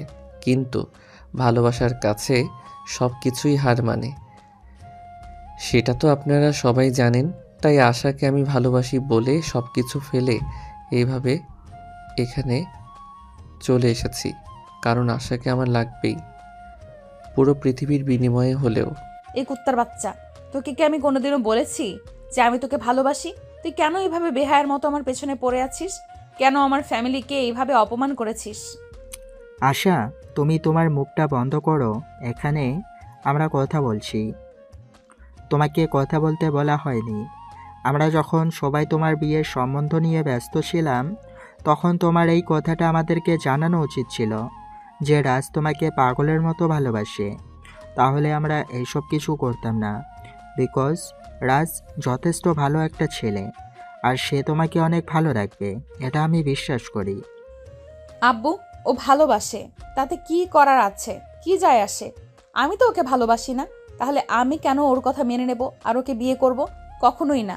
আমি ওরে কোনো দিনই বিয়ে করতে পারবো না। তোমরা ওরে এখান থেকে বিদায় করে দাও। আশা, তুই আমাকে যত অপমান আর অপদস্থই করিস না কেন, আমি যখন একবার এখানে এসেছি তখন আমি তোকে ছাড়া এখান থেকে কোনোভাবেই যাব না। আমার নিজের জীবনের বিনিময়ে হলেও তোকে এখান থেকে নিয়ে তারপর যাব। দেখ রাজ, আমার কিন্তু এখন খুবই মেজাজ খারাপ হচ্ছে। তুই আমার চোখের সামনে থেকে দূর হ। তোর চেহারাটাও দেখতে চাইছি না। তোর জন্য আজ আমার পুরো ফ্যামিলিকে আমার চোখের সামনে অপদস্থ হতে হয়েছে। তুই বুঝতে পারছিস না তুই কি করছিস? এই কথা বলার পর রাজ যখন সেখান থেকে যাচ্ছিল না তখন আশা সেখান থেকে চলে গেল। আসলে এরকম একটা ঘটনা ঘটবে এটা ফ্যামিলির কেউ কল্পনাই করেনি। যদি তারা এটা জানতো তাহলে হয়তো আজ এরকম পরিস্থিতির মুখোমুখি হতে হতো না। আশা নিজের রুমে এসে রুমের দরজা বন্ধ করে কান্না করছে। এদিকে আশার আব্বু রাজকে বলল, রাজ, তোমাদের এই সম্পর্ক আমাদের দুই ফ্যামিলির অন্য কেউ মেনে না নিলেও আমি মেনে নিয়েছি। তুমি আশার রুমে যাও আর ওর সঙ্গে কথা বলো, নিজেদের মধ্যে ঝামেলাটা মিটিয়ে নেওয়ার চেষ্টা করো। Okay uncle, thank you so much.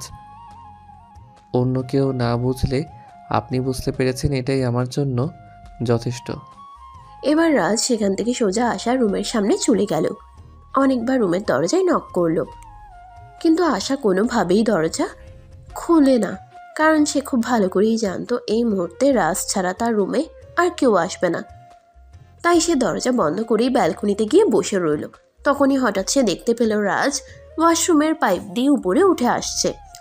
এটা দেখে আশা অনেকটাই ক্ষেপে গেল আর রাজকে বলল, কি ব্যাপার, কি সমস্যা তোর? তুই এইভাবে আমার পেছনে পড়েছিস কেন? তোকে না বললাম তুই আমাদের বাড়ি থেকে চলে যা, আমি তোর চেহারাটাও দেখতে চাই না।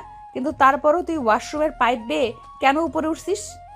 আরে বাবা, আগে আমাকে উপরে উঠতে দে, তারপর আমি তোর সব প্রশ্নের উত্তর দিচ্ছি। এখানে দাঁড়িয়ে কথা বলতে গেলে যদি এখান থেকে হাত ফসকে পড়ে যাই তাহলে তো আমার কোমর ভেঙে যাবে, তখন আবার হসপিটালে তোকেই দৌড়াদৌড়ি করতে হবে।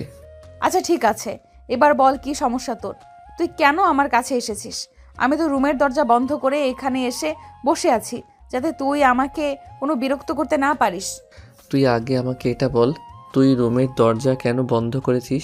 তুই জানিস না আমি তোকে ভালোবাসি, তোকে ছাড়া আমি এক মুহূর্ত থাকতে পারবো না। আর সেখানে তুই যদি আমাকে ছেড়ে অন্য কাউকে বিয়ে করে নিস তাহলে আমি কি করে বাঁচবো তুই আমাকে বল। শোন রাজ, তোকে আমি আগেও বলেছি আর এখনো বলছি, ভালোবাসা কখনোই একতরফা হয় না। ভালোবাসতে গেলে দুজনকে সমানভাবে বাসতে হয়, তা না হলে সেই ভালোবাসার কোনো ভ্যালু থাকে না। তুই আমাকে ভালোবাস, তোকে ভালোবাসতে কে নিষেধ করেছে? শোন, বিয়ে করার জন্য আর 5টা ছেলের মধ্যে যা রয়েছে আমার মধ্যেও তাই রয়েছে। আমি তোকে সুখে রাখতে পারবো, তুই আমার উপর এইটুকু ভরসা রাখতে পারিস? শোন, পৃথিবীতে আমি কেন, কোনো মেয়েই তোর মতো বেকার ভণ্ড আর বদমাইশ মার্কা একটা ছেলেকে বিয়ে করবে না। আরে তুই আমাকে বেকার কেন বলছিস? এই তো সবে পড়াশোনা শেষ করলাম, এখন আমি আমার বাবার ব্যবসা দেখাশোনা করব। তাছাড়া তুই খুব ভালো করেই জানিস আমার বাবার পরে বাবার সমস্ত সম্পত্তির একমাত্র উত্তরাধিকারী হলাম আমি। তাহলে আমি বেকার হলাম কি করে? তুই আমার কাছে কি চাস এক্স্যাক্টলি সেটা আমাকে বলবি? আমি তোর এইসব নির্যাতনা সহ্য করতে পারছি না। দয়া করে তুই আমাকে মুক্তি দে, আমি তোর থেকে মুক্তি চাই। তুই আমাকে বিয়ে করে নে, তাহলে আমি তোকে সারা জীবনের জন্য মুক্তি দিয়ে দিব। তোকে আর কখনোই বিরক্ত করব না, আই প্রমিস। আমারে পাগলে পাইছে না, বুকে ধরছে যে আমি তোকে বিয়ে করতে যাব আর তুই সারা জীবন আমাকে জ্বালাতন করবি? কখনোই না, আমি তোকে কোনো দিনই বিয়ে করব না, মরে গেলেও না। দেখ আশা, আঙ্কেল কিন্তু তোকে আর আমাকে বিয়ে দিতে রাজি হয়েছেন, তাহলে তুই কেন রাজি হচ্ছিস না সেটা বল আমাকে। শোন, পৃথিবীর কোনো ইতিহাসে এটা লেখা নেই যে তোকে আমার বিয়ে করতে হবে, তাই তোকে বিয়ে করার কোনো বাধ্যবাধকতা নেই। এই বলে আশা সেখান থেকে চলে গেল। একদম বাড়ি থেকে বের হয়ে পুকুর ঘাটে গিয়ে তখনই আশার আব্বু সেখানে আসলো আর তার পাশে বসতে লাগলো। মামনি, আমি তোমার সঙ্গে কিছু কথা বলতে চাই। তুমি রাজের ব্যাপারে ছাড়া অন্য যে কোনো ব্যাপারে আমার সঙ্গে কথা বলতে পারো, আমি সব ব্যাপারে তোমার সঙ্গে কথা বলতে প্রস্তুত, কিন্তু রাজের ব্যাপারে আমি কোনো কথা বলতে চাই না। আমি তোমার সঙ্গে রাজের ব্যাপারে কথা বলতে চাই, আর আমার সমস্ত কথা তোমাকে শুনতেই হবে, কারণ রাজ যথেষ্ট ভালো একটা ছেলে। তুমি ছোটবেলা থেকে তার সঙ্গে বড় হয়েছো। সে তোমাকে যতটা বুঝবে, অপরিচিত একটা ছেলে তোমাকে কখনোই এতটা বুঝবে না। তাছাড়া রাজের ব্যাপারে আমি যথেষ্ট কনফিডেন্স নিয়ে বলতে পারি, সে তোমায় ভালোবাসে আর ভালো রাখবে। আব্বু, পৃথিবীতে ছেলের অভাব পড়েনি যে আমার সারা পৃথিবীর ছেলেদের রেখে রাজকেই বিয়ে করতে হবে। আমি রাজকে বিয়ে করব না। বিয়ে করা, সংসার করা বা ভালোবাসার জন্য যে একটা ফিলিংস প্রয়োজন, সেটা আজ পর্যন্ত রাজের জন্য কোনোদিনই আমার আসেনি, আর ভবিষ্যতেও আসবে বলে আমার মনে পড়ে না। কিন্তু আমার মনে হয় সেটা তোমার ধারণার ভুল, কারণ আমি তোমাদের বয়সটা পার করে এসেছি। তাই বলছি, কারণ তোমরা দুজনেই ভালো লাগার মতো সময়টা একসঙ্গে কাটিয়েছ। তাই কোথাও না কোথাও তোমাদের একটু হলেও দুর্বলতা আছে। তাই আমি সব কিছু চিন্তা ভাবনা করে সিদ্ধান্ত নিয়েছি, তোমাকে রাজের সঙ্গেই বিয়ে দেব। আব্বু, তোমাদের সবার মাথা খারাপ হয়ে গেছে। আমি রাজকে কোনোদিনই বিয়ে করব না। সে তোমরা আমাকে যাই বলো আর যাই করো, প্রয়োজন হলে আমি তোমাদের সবাইকে ছেড়ে অনেক দূরে চলে যাব, যেখানে তোমরা আমার ছায়াটা পর্যন্ত খুঁজে পাবে না। অতঃপর আশা তার আব্বুকে আর কোনো কথা বলার সুযোগ না দিয়ে সেখান থেকে চলে গেল। এদিকে আশার আব্বু বাড়ির ভিতরে এসে রাজের আম্মুকে ফোন করলো। আসসালামু আলাইকুম দুলাভাই, কেমন আছেন? হঠাৎ এতদিন পর কি মনে করে? আপনি তো ব্যস্ত থাকেন, সচরাচর আমাদের কাউকেই ফোন করেন না। ওয়ালাইকুম আসসালাম। এই তো আলহামদুলিল্লাহ, আল্লাহর অশেষ রহমতে ভালোই আছি। তোমাদের সঙ্গে একটু জরুরি দরকার ছিল। তুমি কি রাজের আব্বুকে নিয়ে একবার আমাদের বাড়িতে আসতে পারবে? আসলে আমি 1 সপ্তাহে ছুটিতে এসেছি, তাই তোমাদের সঙ্গে একবার দেখা করতে মন চাইল। তাছাড়া তোমাদের সঙ্গে একটু জরুরি বিষয়ে কথা বলতে চাই। কি ব্যাপার দুলাভাই, কিছু হয়েছে নাকি? খুব বেশি জরুর হলে আপনি ফোনে বলতে পারেন, আমি শুনেছি। বিষয়টা খুবই জরুরি, কিন্তু ফোনে বলা যাবে না। তুমি রাজের আব্বুকে নিয়ে আগামীকালকেই পারলে আমাদের এখানে চলে এসো, তারপর সামনাসামনি বসে কথা বলতে চাই। আমি শুনছি। আচ্ছা দুলাভাই, ঠিক আছে, কোনো সমস্যা নেই। রাজের আপু বাড়িতে আসুক, আমি ওনার সঙ্গে কথা বলে আপনাকে রাতে জানাচ্ছি। এই কথা বলে রাজের আম্মু ফোনটা কেটে দিল। আর সেদিন রাত্রেবেলা রাজের আব্বু যখন বাসায় আসলো, তখন তিনি রাজের আব্বুকে সবকিছু খুলে বললেন। সবকিছু শুনে রাজের আব্বু বলল, আচ্ছা ঠিক আছে, কোনো সমস্যা নেই। আমিও ভাবছিলাম একবার ওখান থেকে ঘুরে আসি।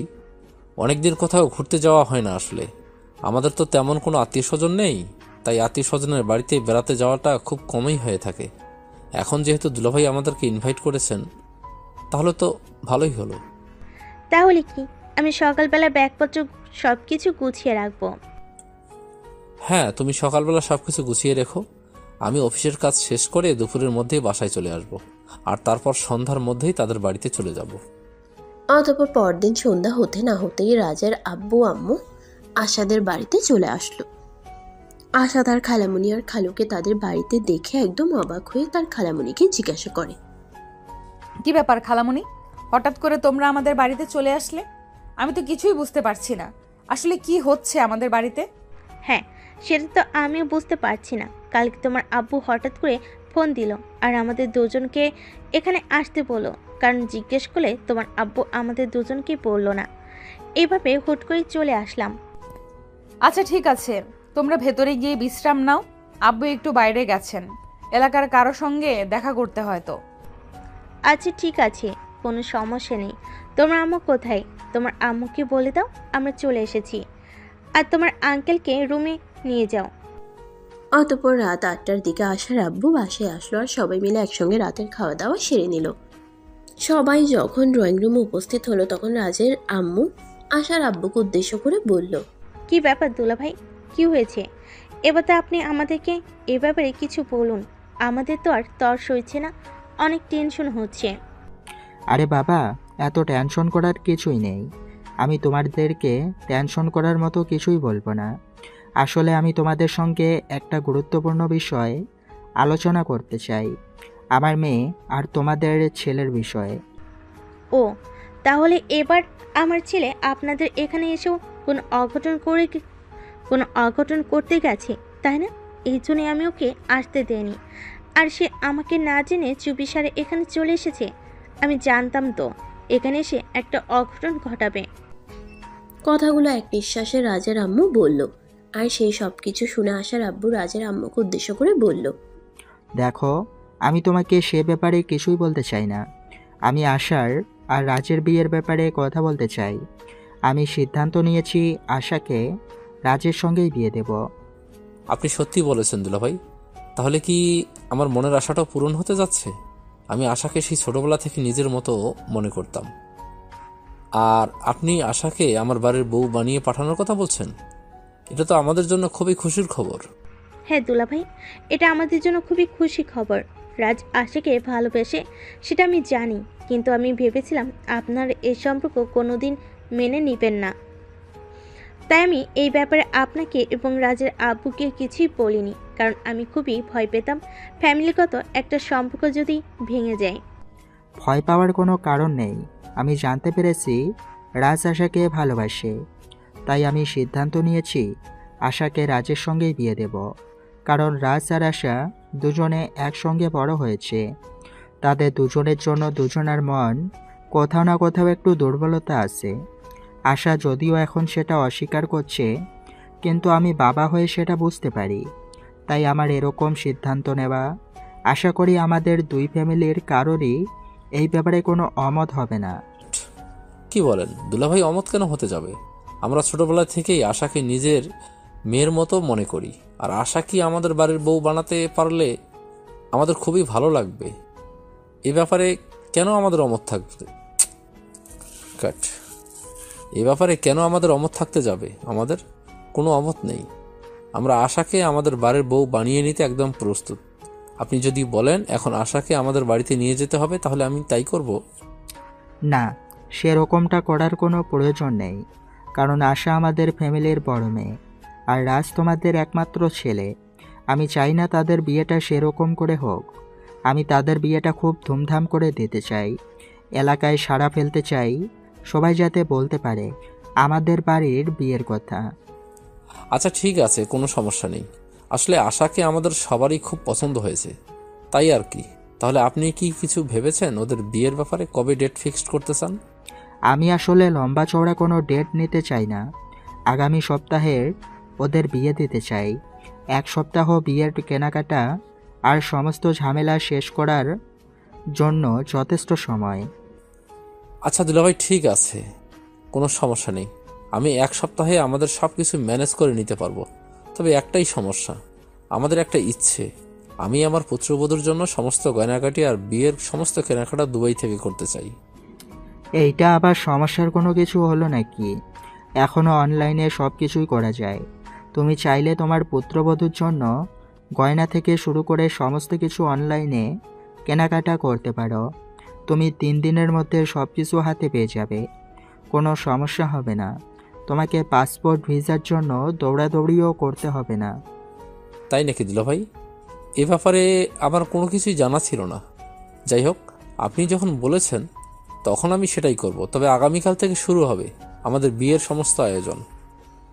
অতঃপর ফ্যামিলির মানুষজন সবাই মিলে আরও অনেক কথাবার্তা বলে রাত প্রায় 2টো নাগাদ সবাই নিজেদের রুমে ঘুমাতে চলে গেল। পরের দিন সকালবেলা ঘুম থেকে উঠেই রাজের আব্বু রাজকে বলল, তো মিস্টার, এবার তো আপনার বিয়ে ফাইনাল হয়ে গেল। এবার আপনি আমাদের সঙ্গে চলুন, বিয়ের সমস্ত অ্যারেঞ্জমেন্ট করতে হবে আপনার। বিয়ে বলে কথা। আমি পারবো না তোমাদের সঙ্গে চলে যেতে। আমার বউটাকে একা রেখে আমি আমার বউয়ের কাছেই থাকবো। তোমরা গিয়ে সমস্ত কিছুর আয়োজন করো। আমি বিয়ের আগের দিন রাত্রিবেলা বাড়িতে চলে যাব। তখন রাজের আব্বু আর কোনো কথা না বলে রাজের আম্মুকে নিয়ে সেখান থেকে চলে গেল। এদিকে কিছুক্ষণ পর আশা রাজের কাছে আসলো আর বলল, শোন, তুই কিন্তু নিজের কপালে নিজেই শনি ডেকে আনছিস। আমি কিন্তু কোনো দিনই তোর সঙ্গে সংসার করব না। আমি তোকে ভালোবাসি না, তুই কেন সেটা বুঝতে পারছিস না? তুই আজ আমাকে ভালো নাই বাসলে আগামীকাল তো তুই আমাকে ভালোবাসবি, সেটা আমি খুব ভালো করেই জানি। যাই হোক, বিয়ের প্রস্তুতি নে। আমি বুঝতে পারি না একটা মানুষ কত নাম্বার ছ্যাঁচড়া হলে তার বিপরীতের মানুষটা তাকে ভালোবাসে না। তাকে সহ্য করতে পারে না সেটা জেনেও তার পেছনে পড়ে থাকে। এটাকে ভালোবাসা বলে। ভালোবাসার জন্য মানুষ সব কিছুই করতে পারে। আর আমি তোর এইটুকু অপমান সহ্য করতে পারবো না। তোর যা ইচ্ছা তাই করতে পারিস, আমার তোকে কিছুই বলার নেই, কারণ তুই তো একটা নির্লজ্জ বেহায়া। তোকে যাই কিছু বলি না কেন সেগুলো তোর গায়ে লাগবে না, কারণ তুই তো তোর গায়ে গন্ডারের চামড়া পরে আছিস। হ্যাঁ, তুই একদম ঠিক কথাই বলেছিস। কাউকে ভালোবাসতে হলে নিজের গায়ে গন্ডারের চামড়া লাগাতে হয়, তা না হলে তো ভালোবাসার মানুষটা থাকবে না। ভালোবাসার মানুষগুলো বড্ড অভিমানের রাগী আর বদমেজাজি হয়। তাদের এইসব অত্যাচার সহ্য করার জন্য নিজের গায়ের চামড়াকে গন্ডারের চামড়া বানাতে হয়, তা না হলে ভালোবাসার স্বীকৃতি পায় না। তুই যাই কিছু করিস না কেন তোর ভালোবাসা কোনোদিনই স্বীকৃতি পাবে না, এটা তুই নিশ্চিন্ত থাকতে পারিস। এই কথা বলে আশা সেখান থেকে চলে যেতে চাইছিল, তখনই রাজ পিছন থেকে আশার হাতটা ধরে ফেলে আর টান দিয়ে নিজের কাছে টেনে নেয়। আশা তখন রাগে কটমট করতে থাকে আর বলতে থাকে, এসব কি হচ্ছে? আমাকে ছেড়ে দে বলছি না, তা না হলে কিন্তু তোর সঙ্গে খারাপ কিছু হয়ে যাবে, এটা আমি তোকে বলে দিলাম। কিছুই হবে না, কারণ আমি এখন তো লাইসেন্স পেতে চলেছি। সবাই জানে আমি তোকে ভালোবাসি। এখন যদি অন স্ক্রিনে রোম্যান্স করি তাও কেউ কিছু বলবে না। তুই ছাড়বি আমাকে? ছাড়বি না? দেখ, আমার কিন্তু এখন একদম মেজাজ খারাপ হয়ে যাচ্ছে, আর আমার মেজাজ খারাপ হলে আমি কি করতে পারি সেটা কিন্তু তুই ভালো করেই জানিস। এরপর আশাকে আর কোনো কথা বলার সুযোগ না দিয়ে রাজ আশার ঠোঁট দুটো নিজের দখলে নিয়ে নিল আর আশার মাথাটা চেপে ধরে ইচ্ছামতো কিস করতে থাকলো। আশা অনেক চেষ্টা করছিল নিজেকে ছাড়ানোর জন্য, কিন্তু কোনোভাবেই ছাড়তে পারছিল না। একটা পুরুষ মানুষের সঙ্গে একটা মেয়ে মানুষ কি করে পেরে উঠবে? কিছুক্ষণ পর রাজ যখন আশাকে ছেড়ে দিল তখন আশা রাজকে একটা চড় মেরে বলল, অসভ্য নির্লজ্জ বেহায়া একটা ছেলে, এত অপমান করি তাও তোর গায়ে লাগে না? তোর শরীরে আসলেই গন্ডারের চামড়া, তুই এরকম কেন বলতো? কারণ আমি তোকে ভালোবাসি। ভালোবাসতে হলে মানুষকে অসম্ভব ধৈর্য থাকতে হয়। তাই আমি তোর সব কিছু ধৈর্য সহকারে সহ্য করি। যাই হোক, তোর এই সব কিছু আর বেশি দিন থাকবে না, কারণ অল্প কয়েকদিনের মধ্যেই তোর সঙ্গে আমার বিয়ে হতে চলেছে। আর নিজের স্বামীকে কেউ কখনোই অপমান অসম্মান করতে পারে না, আর তুইও সেসব করতে পারবি না। আর তখন কিন্তু তুই নিজেই আমাকে ভালোবাসতে শুরু করবি। আশা যখন রাজের কথার কোনো উত্তর না দিয়ে চুপচাপ সেখান থেকে চলে গেল। এদিকে দেখতে দেখতে বিয়ের দিন তারিখ ঘনিয়ে এলো। বিয়ের সমস্ত কেনাকাটা কমপ্লিট হয়ে গেছে, বাড়িঘর সবকিছু সুন্দর করে সাজানো হয়েছে, লাইটিং করা হয়েছে, ডেকোরেশন করা হয়েছে। সবকিছুই কমপ্লিট হওয়ার পর রাজের আব্বুর রাজকে ফোন দিল বাড়িতে যাওয়ার জন্য। এই যে মহাশয়, এবার তো আপনার বিয়ের সময় ঘনিয়ে এলো, সমস্ত অ্যারেঞ্জমেন্ট করা শেষ। এবার আপনাকে বাড়িতে আসতে হবে, কারণ কাল আপনার গায়ে হলুদ আর পরশু আপনার বিয়ে। আব্বু, তুমি এভাবে কেন কথা বলছো? আমার বিয়ে সেটা কত আনন্দের বিষয়, সেটা তুমি জানো নাকি জেনে শুনে তুমি আমার সঙ্গে ইয়ার্কি করছো? তুই আমার একমাত্র আদরের ছেলে, তোর পরে আর কোনো সন্তান নেই। তোর প্রতি ভালোবাসাটা কমে যাবে বলে আমি তোকে অবহেলা কি করে করি? তুই তো আমার 7 রাজার ধন, তুই আমার জীবনের সব কিছু। যাই হোক, এখন কথা না বাড়িয়ে আজকে বিকেলেই বাড়িতে চলে আয়। আগামীকাল সকাল থেকে বাড়িতে হলুদের অনুষ্ঠান শুরু হবে। তোর গায়ের হলুদ দিয়ে তোর বউয়ের গায়ে হলুদ হবে। আচ্ছা বাবা, ঠিক আছে, কোনো সমস্যা নেই। আমি আজ বিকালে চলে আসছি। এখন ফোনটা রাখো। আমি একটু আমার বউটার কাছে যাই আর আমার বউটাকে এই খুশির খবরটা দিয়ে আসি। এই কথা বলে রাজ আর কোনো উত্তরের অপেক্ষা না করেই ফোনটা কেটে দিল আর সঙ্গে সঙ্গে আশার রুমে চলে গেল। আশা তখন ফোনে ফেসবুকে নিউজ ফিড স্ক্রলিং করছিল। রাজ রুমে এসে সেটা দেখেও সে না দেখার ভান করে শুয়ে রইল। তখন রাজ তার পাশে গিয়ে বসলো আর তার হাতটা ধরে বলল, প্রেয়সী, এই তো আর অল্প কিছুটা সময়, তারপরেই তুমি সম্পূর্ণ আমার হতে চলেছ। আগামীকালকেই কিন্তু তোমার আর আমার গায়ে হলুদ, আর তারপরের দিন বিয়ে। তারপর থেকে তুমি ফাইনালি আমার। আচ্ছা ঠিক আছে, সেটা সময় হলে দেখা যাবে, যখন তুই আমাকে বিয়ে করতে পারবি তখন। ঠিক আছে, তাহলে এই অপেক্ষায় থেকো। আগামীকাল গায়ে হলুদ আর পরশু আসছি তোমাকে নিতে। আমি কিন্তু তোমাকে নিয়েই এই বাড়ি থেকে বের হব, এটা আমার প্রমিস। এই কথা বলে তারপর আর এক মুহূর্ত দেরি না করে রাজ সেখান থেকে বের হয়ে চলে গেল নিজের বাড়ির উদ্দেশ্যে। বাড়িতে পৌঁছাতেই তার প্রায় সন্ধ্যা হয়ে গেল। বাড়িতে তার দাদার বাড়ির মেহমানরা অপেক্ষা করছিল। সে বাড়িতে পৌঁছাতেই তার দাদু তাকে বলল, আমার দাদু ভাইটা এত বড় হয়ে গেছে সেটা তো আমাদের কারোরই খেয়ালই ছিল না। এই তো সেদিন ছোট বাচ্চাটা হলো, আর আজকে তার বিয়ের তোড়জোড় চলছে। কয়দিন পর তার ঘরে একটা ছোট্ট ফুটফুটে বাবু আসবে। হ্যাঁ দাদু, তাই যেন হয়। তুমি দোয়া করো যাতে খুব তাড়াতাড়ি একটা ছোট্ট বাবু আমাদের বাড়িতে আসে।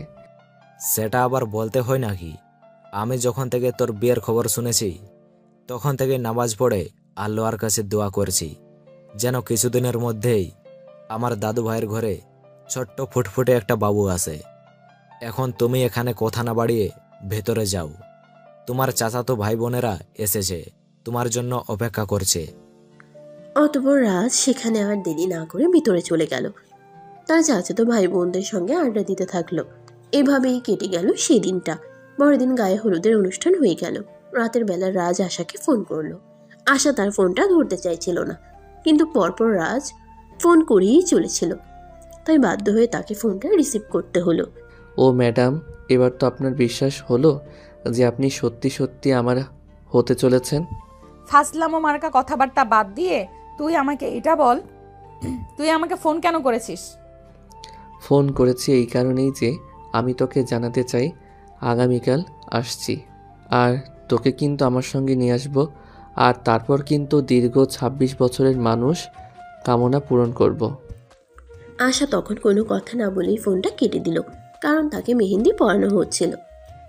আর তার চাচাতো মামাতো ভাই বোনেরা তো আশেপাশেই ছিল, আর সবাই সেগুলো শুনছিল। রিমি তো কথাটা শুনে পাশ থেকে বলেই উঠল, কি রে আপু, ফোনটা কেটে দিলি কেন? দুলাভাই তোর সঙ্গে কত রোমান্টিক করে কথা বলছিল, ফোনটা কেটে দেয়া কিন্তু একদমই ঠিক হয় নাই। আমাদেরকেও একটু শিখতে দে বিয়ের পর কিভাবে বরের সঙ্গে রোম্যান্স করব। একদম চর মেরে সব কটা দাঁত ফেলে দেবো বলে দিলাম। বজ্জাতের হাড্ডি হয়েছে সেটা একটা, তোদেরকে এইসব কথা শুনতে কে বলেছে?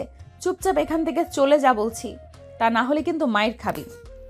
দেখ, আমাদের সঙ্গে এইরকম করে কোনো লাভ নেই, যেটা সত্যি সেটাই বলছি। দুলাভাই সব তোর সঙ্গে রোমান্টিক কথা বলছিল, সেগুলো আমাদের শুনতে দিলে কি এমন সমস্যা হতো? একটা কাজ কর, তুই আবার দুলাভাইকে ফোন দে, আর ফোনটা লাউডে দে, আমরা শুনি দুলাভাই তোকে কি বলে। আশা তখন সেসব কথাবার্তা শুনে চিৎকার চেঁচামেচি করতে শুরু করলো। তাই রিমি আর কোনো কথা না বলে সবাইকে নিয়ে সেখান থেকে চলে গেল, আর মেহেন্দি আর্টিস্টকে মেহেন্দি দেওয়া শেষ করতে বলল, এই যে আপনি প্লিজ তাড়াতাড়ি মেহেন্দি দেওয়া শেষ করুন, রাত অনেক হয়ে গেছে। বাড়ির আরও অনেক ছেলেমেয়েরা বাকি আছে মেহেন্দি পরতে, তাদেরকেও মেহেন্দি পরাতে হবে। এই বিয়ে তো আমার হচ্ছে, তোরা কেন মেহেন্দি পরবি? আর্টিস্ট তোদেরকে মেহেন্দি পরাবে না, কারণ যেই এক মেহেন্দি পরবে তাকেই এখন আমার বদলিতে বিয়ের পিঁড়িতে বসতে হবে। তুই কি মগের মূল্য পেয়েছিস নাকি এটা? তুই তোর কাছে রেখে দে, কারণ বিয়েতে সবাই মেহেন্দি পরে। তোর মেহেন্দি দেওয়া শেষ হলে তুই এখানে চুপচাপ বসে থাক, কাউকে বিরক্ত করিস না। এই বলে রিমি সেখান থেকে চলে গেল। আর এদিকে আর্টিস্ট আশাকে মেহেন্দি দেওয়া শেষ করে বাড়িতে সবাইকে মেহেন্দি দিয়ে দিল। এই দেখে মেহেন্দি দেওয়া হতে হতে ভোর হয়ে গেল। তারপর ভোরের আলো ফুটতে না ফুটতেই বাড়িতে বিয়ের তোড়জোড় শুরু হয়ে গেল। সবাই ব্যস্ত হয়ে পড়ল। রাজের বাড়িতেও বিয়ের আয়োজন শুরু হয়ে গেল। কি ব্যাপার রাজ, তুই এখানে পড়ে পড়ে ঘুমাচ্ছিস কেন?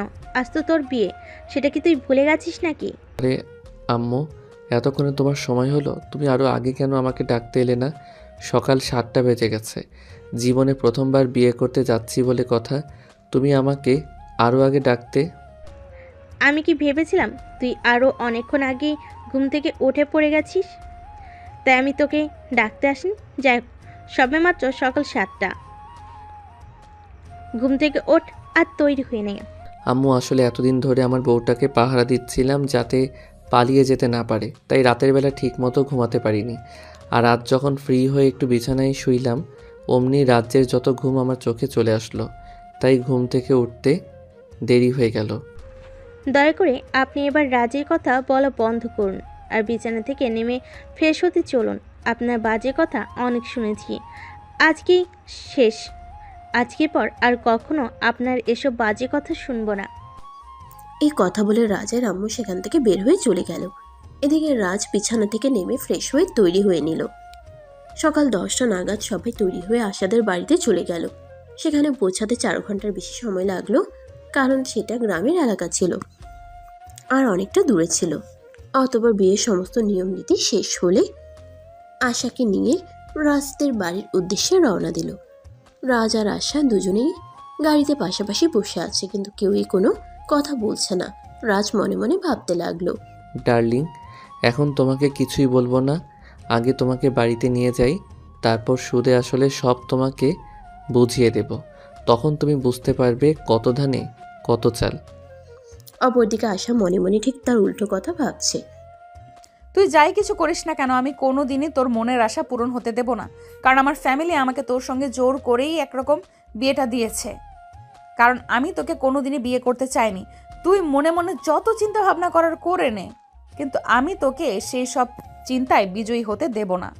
এইসব চিন্তা ভাবনা করতে করতেই তারা বাড়িতে এসে পৌঁছে গেল। আগে থেকে সবকিছু রেডি করা ছিল, তারা আসতেই নতুন বউকে বাড়িতে বরণ করে নেওয়া হলো। তারপর রাত 10টা নাগাদ সবার খাওয়া দাওয়া শেষ হলে আশাকে রাজের রুমে দিয়ে আসা হলো।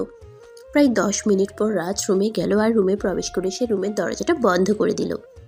কি ব্যাপার, তুই রুমের দরজা কেন বন্ধ করলি? আর এই রুমেই কেন এসেছিস? আমি তোর সঙ্গে এক রুমে ঘুমাবো না। তুই ওই রুমে যা, আমি আগে যে রুমে ঘুমাতাম ওই রুমে ঘুমাবি। ওইভাবে মেহমানরা ঘুমাচ্ছে, তাছাড়া এটা আমার রুম আর তুমি আমার বিয়ে করা বউ। এখন আমি তোমাকে রেখে অন্য রুমে কেন ঘুমাতে যাব? আমি তো তোকে আগেই বলেছি, তোকে আমি কোনোদিনও নিজের স্বামী হিসেবে মেনে নিব না, কোনোভাবেই না। ও আচ্ছা, তাই নাকি? ঠিক আছে, আমি বুঝতে পেরেছি। সোজা আঙুলে ঘি উঠবে না, তাই আমাকে বাধ্য হয়ে আমার আঙুলটা বাঁকাতে হবে। সমস্যা নেই, তোমাকে সোজা করার জন্য আমাকে যা করতে হয় আমি তাই করব। এই কথা বলে রাজ সঙ্গে সঙ্গেই রুমের লাইটটা অফ করে দিল আর আশার কাছে চলে গেল। রুমের লাইট অফ করলেও ডিম লাইট জ্বালানো ছিল। ডিম লাইটের আলোয় আশা স্পষ্ট দেখতে পেল রাজ তার দিকে এগিয়ে আসছে। সেটা দেখে আশা বলতে থাকে, কি ব্যাপার, কি সমস্যা তোর? তুই এইভাবে আমার দিকে এগিয়ে আসছিস কেন? এক্ষুনি এখান থেকে চলে যা বলছি, তা না হলে কিন্তু তোর সঙ্গে খারাপ কিছু হয়ে যাবে। যা হবে পরে দেখা যাবে। 26 বছর অপেক্ষা করে আছি শুধুমাত্র এই একটা রাতের অপেক্ষায়। সেটা কি আমি তোর জন্য নষ্ট হতে দেব নাকি? চল এবার T20 খেলবো। না না না, একদমই নয়। তুই এখান থেকে চলে যা, আমি তোকে শেষবারের মতো বলছি, চলে যা এখান থেকে। কিন্তু রাজ কি আর তার কথা শুনবে? সে তার নিজের মতোই আশার দিকে এগিয়ে আসলো আর নিজের অধিকার আদায় করে নিতে শুরু করলো। আর ভিউয়ার্স, আপনারা এখনো জাননি, আরে ভাই ওরা বাসর করছে, লোকের বাসর দেখতে হয় না। চলুন আপনারা আমার সঙ্গে। আমরা এখানে দাঁড়িয়ে থেকে কি করব? আমরা রুমে গিয়ে ঘুমাই, ওরা ওদের কাজ করুক। আমরা না হয় অপেক্ষা করি অন্য একটা নতুন গল্পের জন্য। সে পর্যন্ত সবাই ভালো থাকবেন।